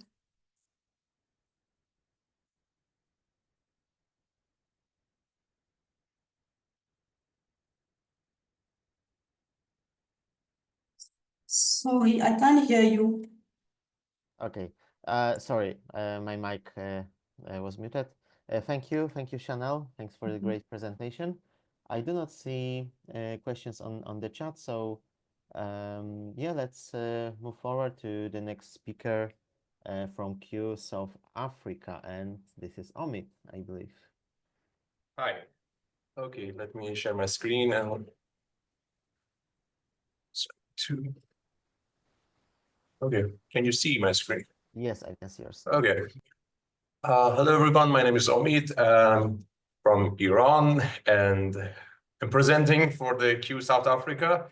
But I need to mention that we started collaborating with Q. I started collaborating with QWorld from Q Iran, and we don't have a representative here today, unfortunately. But we had a lot of events, a lot of certificates in Q Iran. So I need to first of all mention that. And I hope the next year we will have one representative. Anyway, let me just quickly go through my slides. First of all, yeah, our entangling workshop was on July 2023, and these are our relatively active members. If I'm not mistaken, one of the goals that Paul mentioned was that 50 active and sustainable QCousin. That would be great, but we have some problem and issues here, and we need to seriously think about it if we want to have active and sustainable. Anyway, because every QCousin mentioned, I don't know, 12, 15 members, active members, but I'm a little skeptic about this part. Anyway, and then after we started our untangling, we had some collaborations. That one was QNickel. It was for 2023, but it was a collaboration between Q Iran, Q United Arab Emirates, and Turkey. And last year we had two, again, collaborative events. Q in a flag of Q Africa, which was a nice experience in my opinion, both Q Prep and Q Bronze. And since last year, it was like, I think, yeah, November, we are started searching for a sponsor to keep our QCousin sustainable. We found NITEX is interested to kind of sponsor our event specifically for South Africa and generally for Africa. And then actually, let me just quickly or briefly mention something about NITEX. NITEX provides South Africa with the opportunity to become the international player, and they are active in different fields. They started with theoretical physics, but now they are working in data science, earth science, mathematics, bioinformatics, and statistics and different fields. And as you can see, they sponsored kind of Q Africa 2 events here, and also they help Q Brazil with the Zoom and organization of this webinar, and also for this first annual QWorld meeting. As you can see here, And the interesting things is I found that NITEX also are very active in the quantum field. Last year, we had 4 mini schools specifically. We have a lot of mini schools on the NITEX website. You can see it here. There is a big playlist of different events, but 4 of them was specifically related to quantum. One of them was quantum thermodynamics, and each of them has 4 sessions. The other one is the quantum aspects of gravitational waves, and the other one, which is more close to our heart, is quantum simulation of closed and open quantum system. And also this one, these 2 are very close to what we are doing actually in a little more advanced topic, but this is basically quantum computing. And yeah, this one was about quantum computing for chemistry. You can find it here, and this can help us maybe for 2025. We can have this collaboration and partnership, and we can have this synergy to kind of have more events, quantumish events. And I'll actually, if I want to mention this quantum, what they did in terms of the quantum events, they were active since, I think, the beginning of COVID, or if I'm not mistaken, 2020. They had some other a little old schools like quantum computing 2020 and quantum chaos, thermodynamic, open quantum system. So there are a lot of things, there are a lot of opportunities for collaboration. It's not just like a standard sponsorship, it's a sponsorship and collaboration, synergy and partnership. Yeah, that's it from my side. So it's short and sweet.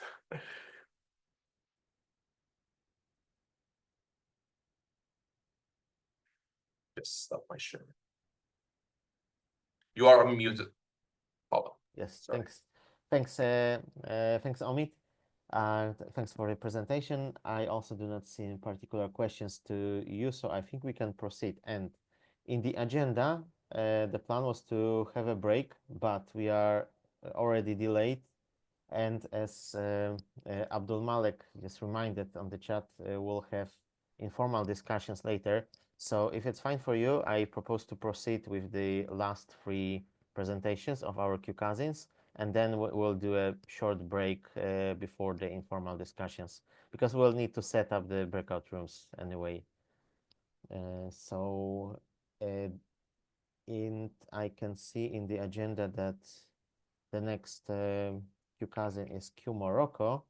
Yeah. So the question to Q Morocco is if you are ready to present. Sure. Yeah. All right. Hey everyone, can you hear me? Yes. Let me share my screen quick. I thought there will be a master deck with all the presentation. Maybe this is something to think about for the next version of this event, because it's much easier. Logistics side. All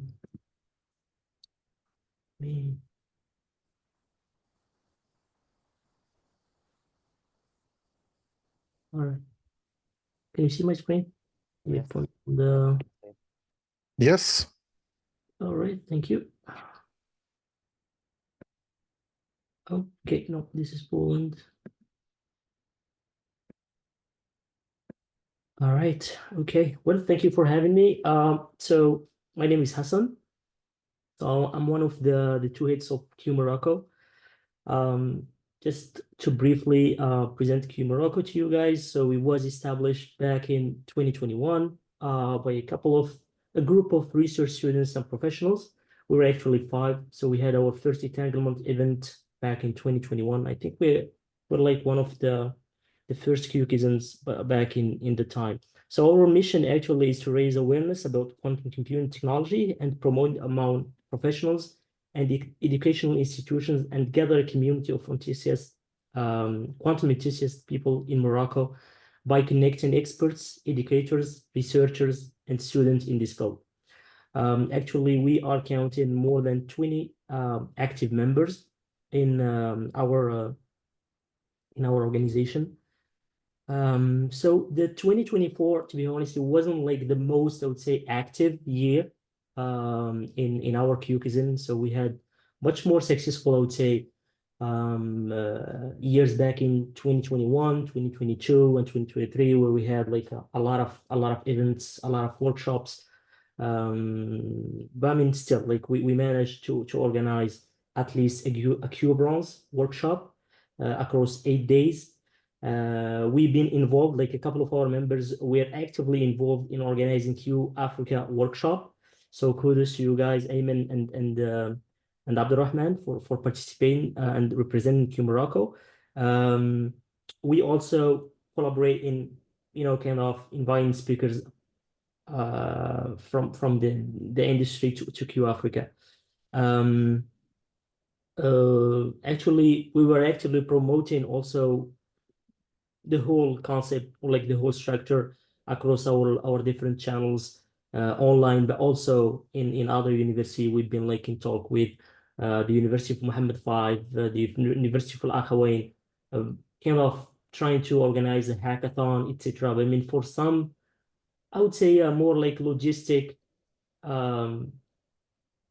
issues. We have like some logistic issues that prevent us, unfortunately, from organizing this hackathon. But I mean, this is one of the main, I would say, objectives in our action plan for 2025.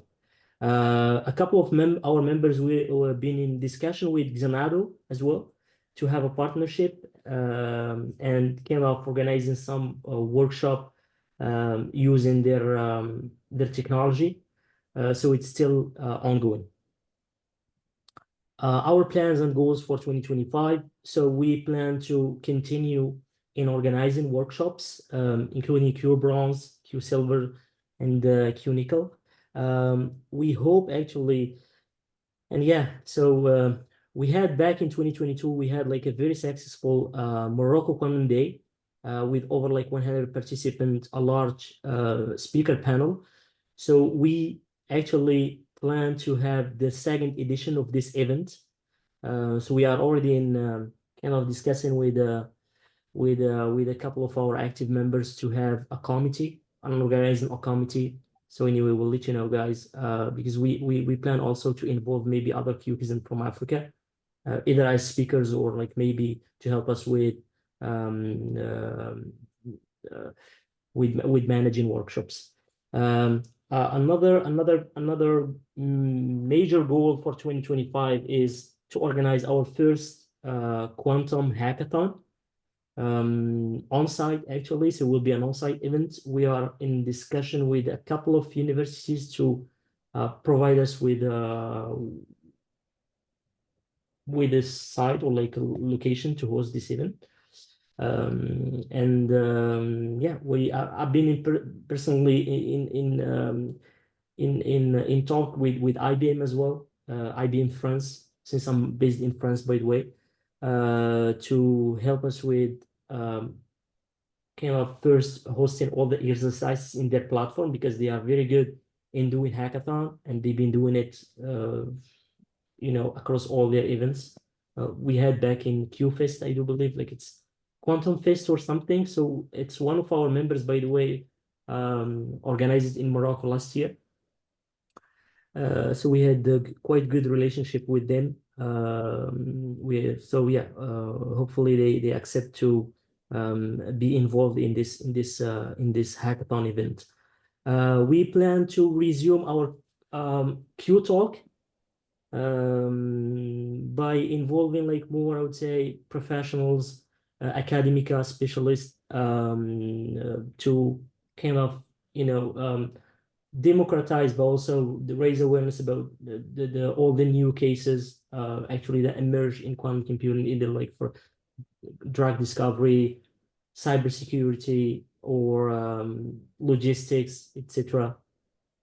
We plan actually to launch our first newsletter in LinkedIn in English.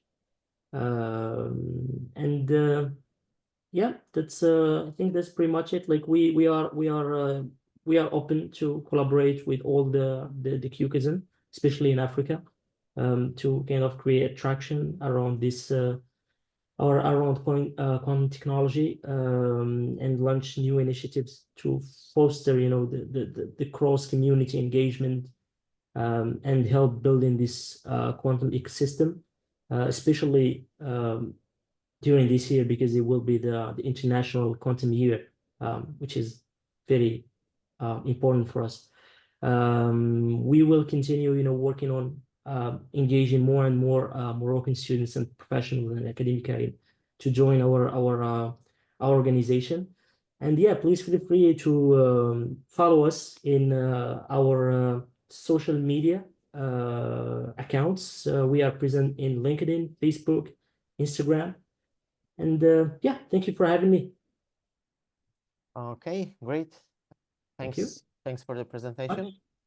Yeah, I also do not see any particular questions. Let me just check the Q&A. All right, I think we can proceed. So thanks once again, and now it's time for Q Hungary and Zoltan. Zoltan, you are muted now, just in case. Thanks. As you can see in this late weekend night, I'm confined to my daughter's room, so I will, after a while, turn off my camera. And I'm happy to present on behalf of Q Hungary. Let me... Do you see it well now? It should be like a full screen. Yes, yes. Yes, thanks. So, Q Hungary is actually one of the oldest QCousins. It stems from the first batch of QCousins who were hosting this Q Drive in the summer of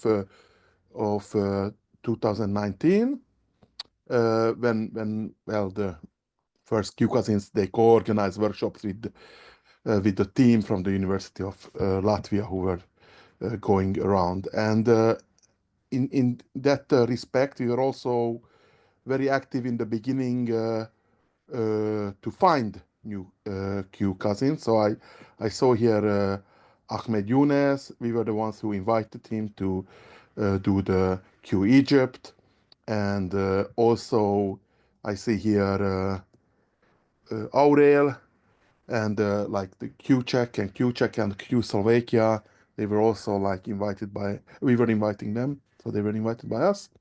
And actually I have been the head of Q Hungary for a long time. But from January 1st, János Asbolt is replacing me, but I'm still giving this presentation. And the number of active members is 6. And the activities that we did last year were multitude. We had organized a mini workshop and a panel discussion in IBM Hungary, which was called Quantum Computers, Why, What, and When, where we presented our views and had a discussion with people from IBM Hungary.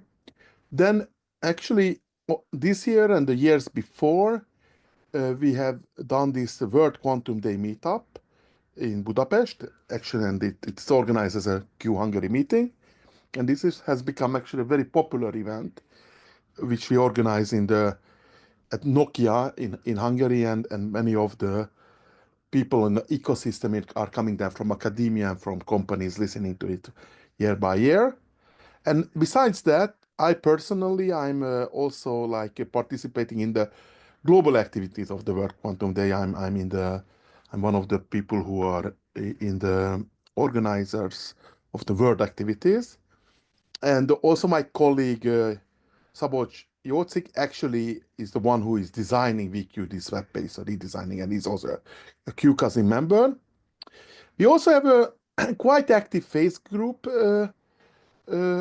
group, sorry. I mean, last year it was maybe a little bit less posts, but like there were also very long posts where we popularized quantum computing and we talk about the new events in quantum computing. It's called the Q Hungary Facebook group. These are the activities that we had. And within the system of QWorld, I'm also actually a Q board member. Now in the restructuring, we will see how this will go on. I have some ideas. And the plans and goals for this year is that we want to, of course, increase our activities. What we have done, we want to organize at least one QBronze workshop, and also continue with organizing the VQD meetup in April in 2025. Also, we at this time want to have popular talks and participate in this long night of researchers with popular talks, and also to organize one quantum computing meetup. We have been also organizing that in previous years, not in 2024. Also, the Facebook group that I talked about, which is pretty popular, we want to increase the activity there, perhaps with 30 posts. And we even plan to prepare and publish several new popular science articles. And if you, the additional information that I would like to share with you is that we have been always very open to organize events in collaboration with other QCousins, so we are open again to that. And we have these, as you know, you can find us in this Facebook group. We have also X social media profile, Q Hungary, so you can follow what we are doing there. And I'm actually myself moving actually from Hungary to Finland, and maybe I will propose to make a Q Finland, but you can always contact my colleague János Asbót, who will be now the leading member of Q Hungary. Thanks a lot. Thanks a lot. Thanks for the presentation, and we keep our fingers crossed for Q Finland. It's Yeah, going to be, thanks. Okay.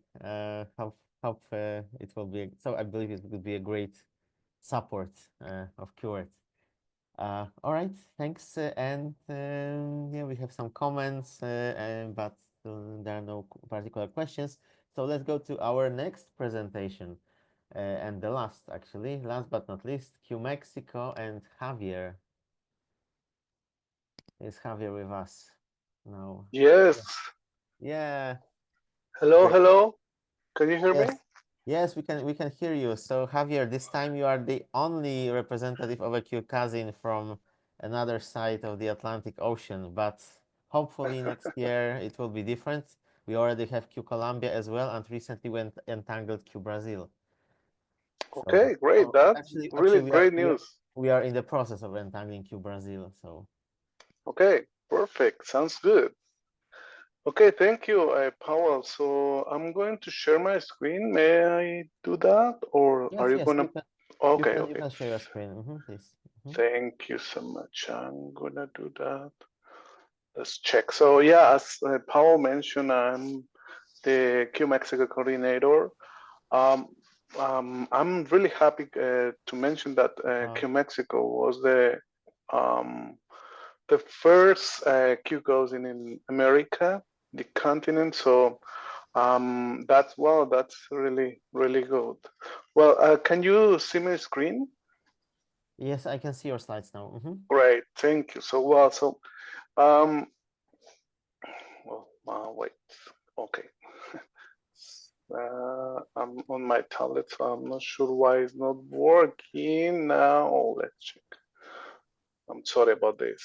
Yeah, I'm gonna do this. Maybe this is better, I think so. Right.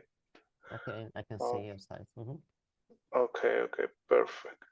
I don't know how to hide this. Well, so yeah, so I'm the Q Mexico coordinator, and to mention about the previous reports and the current activities that we are doing. So Q Mexico has been working in as a part of QWorld from 2020, kind of 21st actually, and we have organized different events, try to promote this kind of technologies in this topic in America. We organize different activities, all of this online, And currently we have only 2 members, active members, and 7 more which are even abroad the world working and doing something about their personal and professional activities. Well, so currently we or I have focused Q Mexico more about research. And this is because, as I mentioned previously, we only right now are 2 people working on Q Mexico. And well, so currently we have published some papers. Some of these, well, all of these actually, with the affiliation to Q Mexico. So,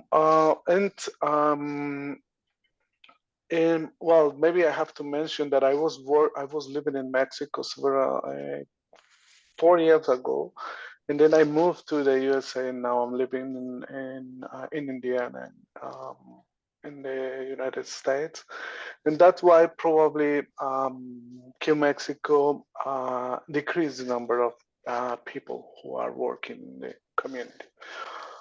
But well, that also brought interesting challenge for me and also for Kill Mexico. And this is because in Indiana I have created some communities such as Quakerism. That means that's an acronym, and that is something about quantum.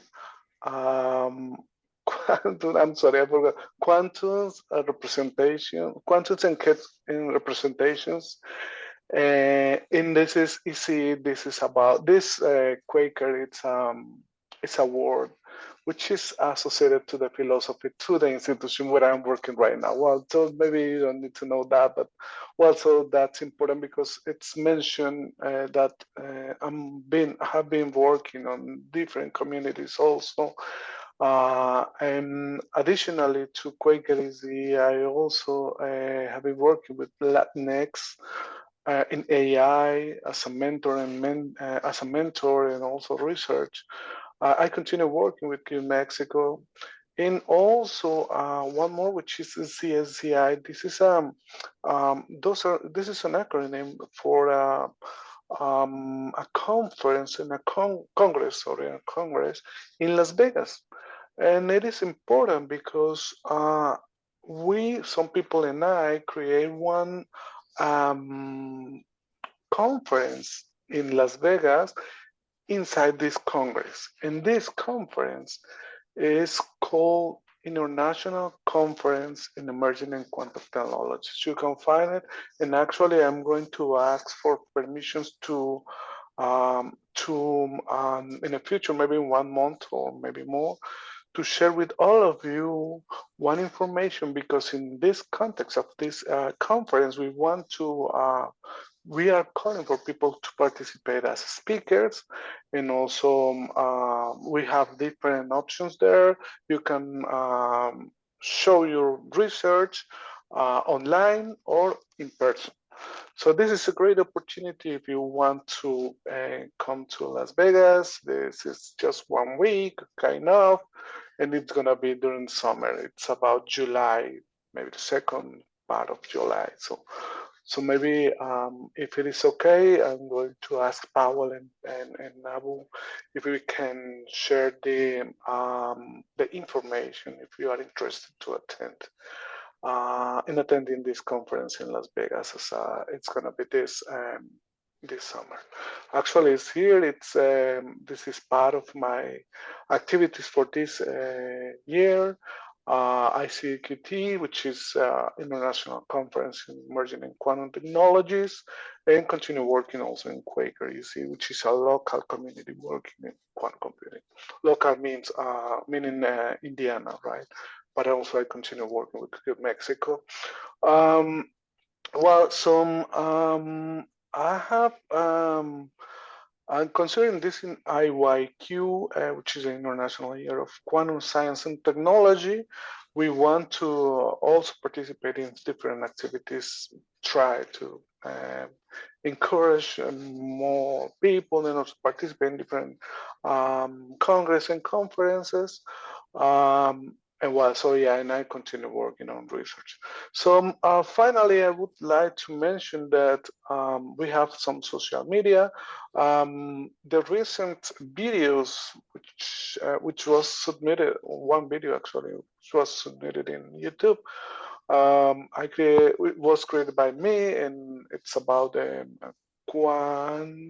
me see. It was about the Grover's algorithm. So you can also find more details there.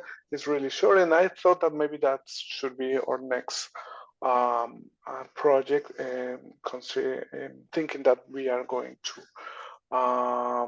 add more people in New Mexico. Well, so and additionally, some comments that I would like to, or final comments. Unfortunately, Q Mexico right now it's only about 2 people actively, but it is because the huge group we were kind of 10 people, kind of. All of this left Q Mexico to go to different institutions, some in Europe, some in America, and because they enroll in different graduate schools. So that's good to know. It's really, I was really happy when people told me that they were accepted in different institutions to continue their studies, but it was also on the other side, I was sad because Q Mexico decreased the numbers of participants. So that's part of this. We are going to try to get and increase the number of participants in Q Mexico. But that's it. Thank you for listening to me, and thank you for having me, Powell and people. Thanks. Okay, great. Thanks, Javier. And actually, in your case, we have one question from Mariana. Is your instruction language English or Spanish when you organize events or publish papers? Thank you for the question. Yeah, we try to use both languages. So we had participants from here, from the USA, and also from America. So we try to do the activities in both languages. Good. Thank you. Great. Thank you. Thanks, Javier. All right. So that was the last presentation of given by our QCousins, and now the last point. No, actually, last point in our agenda is the informal discussion in the breakout rooms. So we'll start it in 3 minutes at 8:35 p.m. UTC +1. We've already created 3 breakout rooms. One is focused on quantum technology, and the moderator is Abdul Malek. I see that there was a question from Abdul Malek whether we've tested the rooms, and yes, we've tested the rooms yesterday. And the second room is related to organizing workshops and events together, and this will be moderated by Mariana. And the third room is about the QWorld and QCousins in general, so how we can make them better. I see that there is a question from Zoltan, so maybe before we proceed, let's... Yes, so how can we see these breakout rooms? They haven't been opened yet, so we are going to open them soon, and then you will see them. The idea is that all the participants, and I can see that we still have more than 40 people, can just join one of these rooms, but they should be also allowed to move from one room to another if they want to just participate in some other discussions, of course. So in 1 minute from now, we'll try to open the rooms. I'm not sure, and here the question to Aurel and to Omid as well, if the rooms are already set up in a way that the participants could select the room that they prefer, because I'm not sure if it is already set up. Yeah, if I can, we can open it in 1 second. Okay. And For how long, Paul? Because in some stage I need to end the meeting to have the recording. Okay, it's cannot be All right. forever. Let's assume that it will be no longer than 1 hour, but because it's already quite late in most of the countries besides Mexico and the US actually, because Javier in the US now. So I don't think it will take more than 1 hour, but we'll see. So let's assume that we'll so there are going to be some people from the panelists, right? Or I think that people in each room. Yeah, I think that the people from our panel discussion are probably still with us. Let me see if Eric and Araceli are with us or not. No, I cannot see them here. So probably they have left already. Okay, but it's not a problem as well. So, but anyway, every room has an assigned moderator. So we'll see. Yes, okay. So can you tell who will be the moderator so that everyone knows where to go? Yes, as I already said, Q Technology Room is moderated by Abdul Malik. The room on organizing workshops, events together is moderated or will be moderated by Mariana, and the room about QWorld and QCousins will be moderated by me. Okay.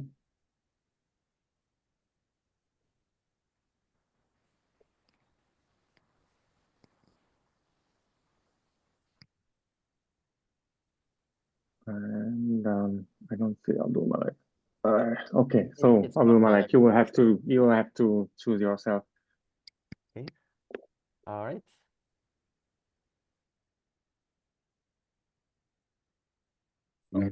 Good to talk to you guys. All right.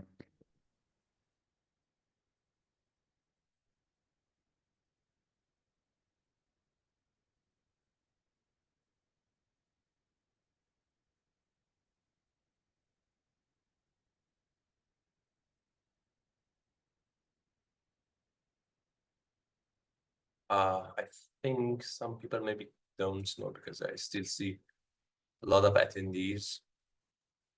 You need to choose. You need to click on breakout rooms and then choose one of the 3 options that you have: quantum technology workshop or QWorld.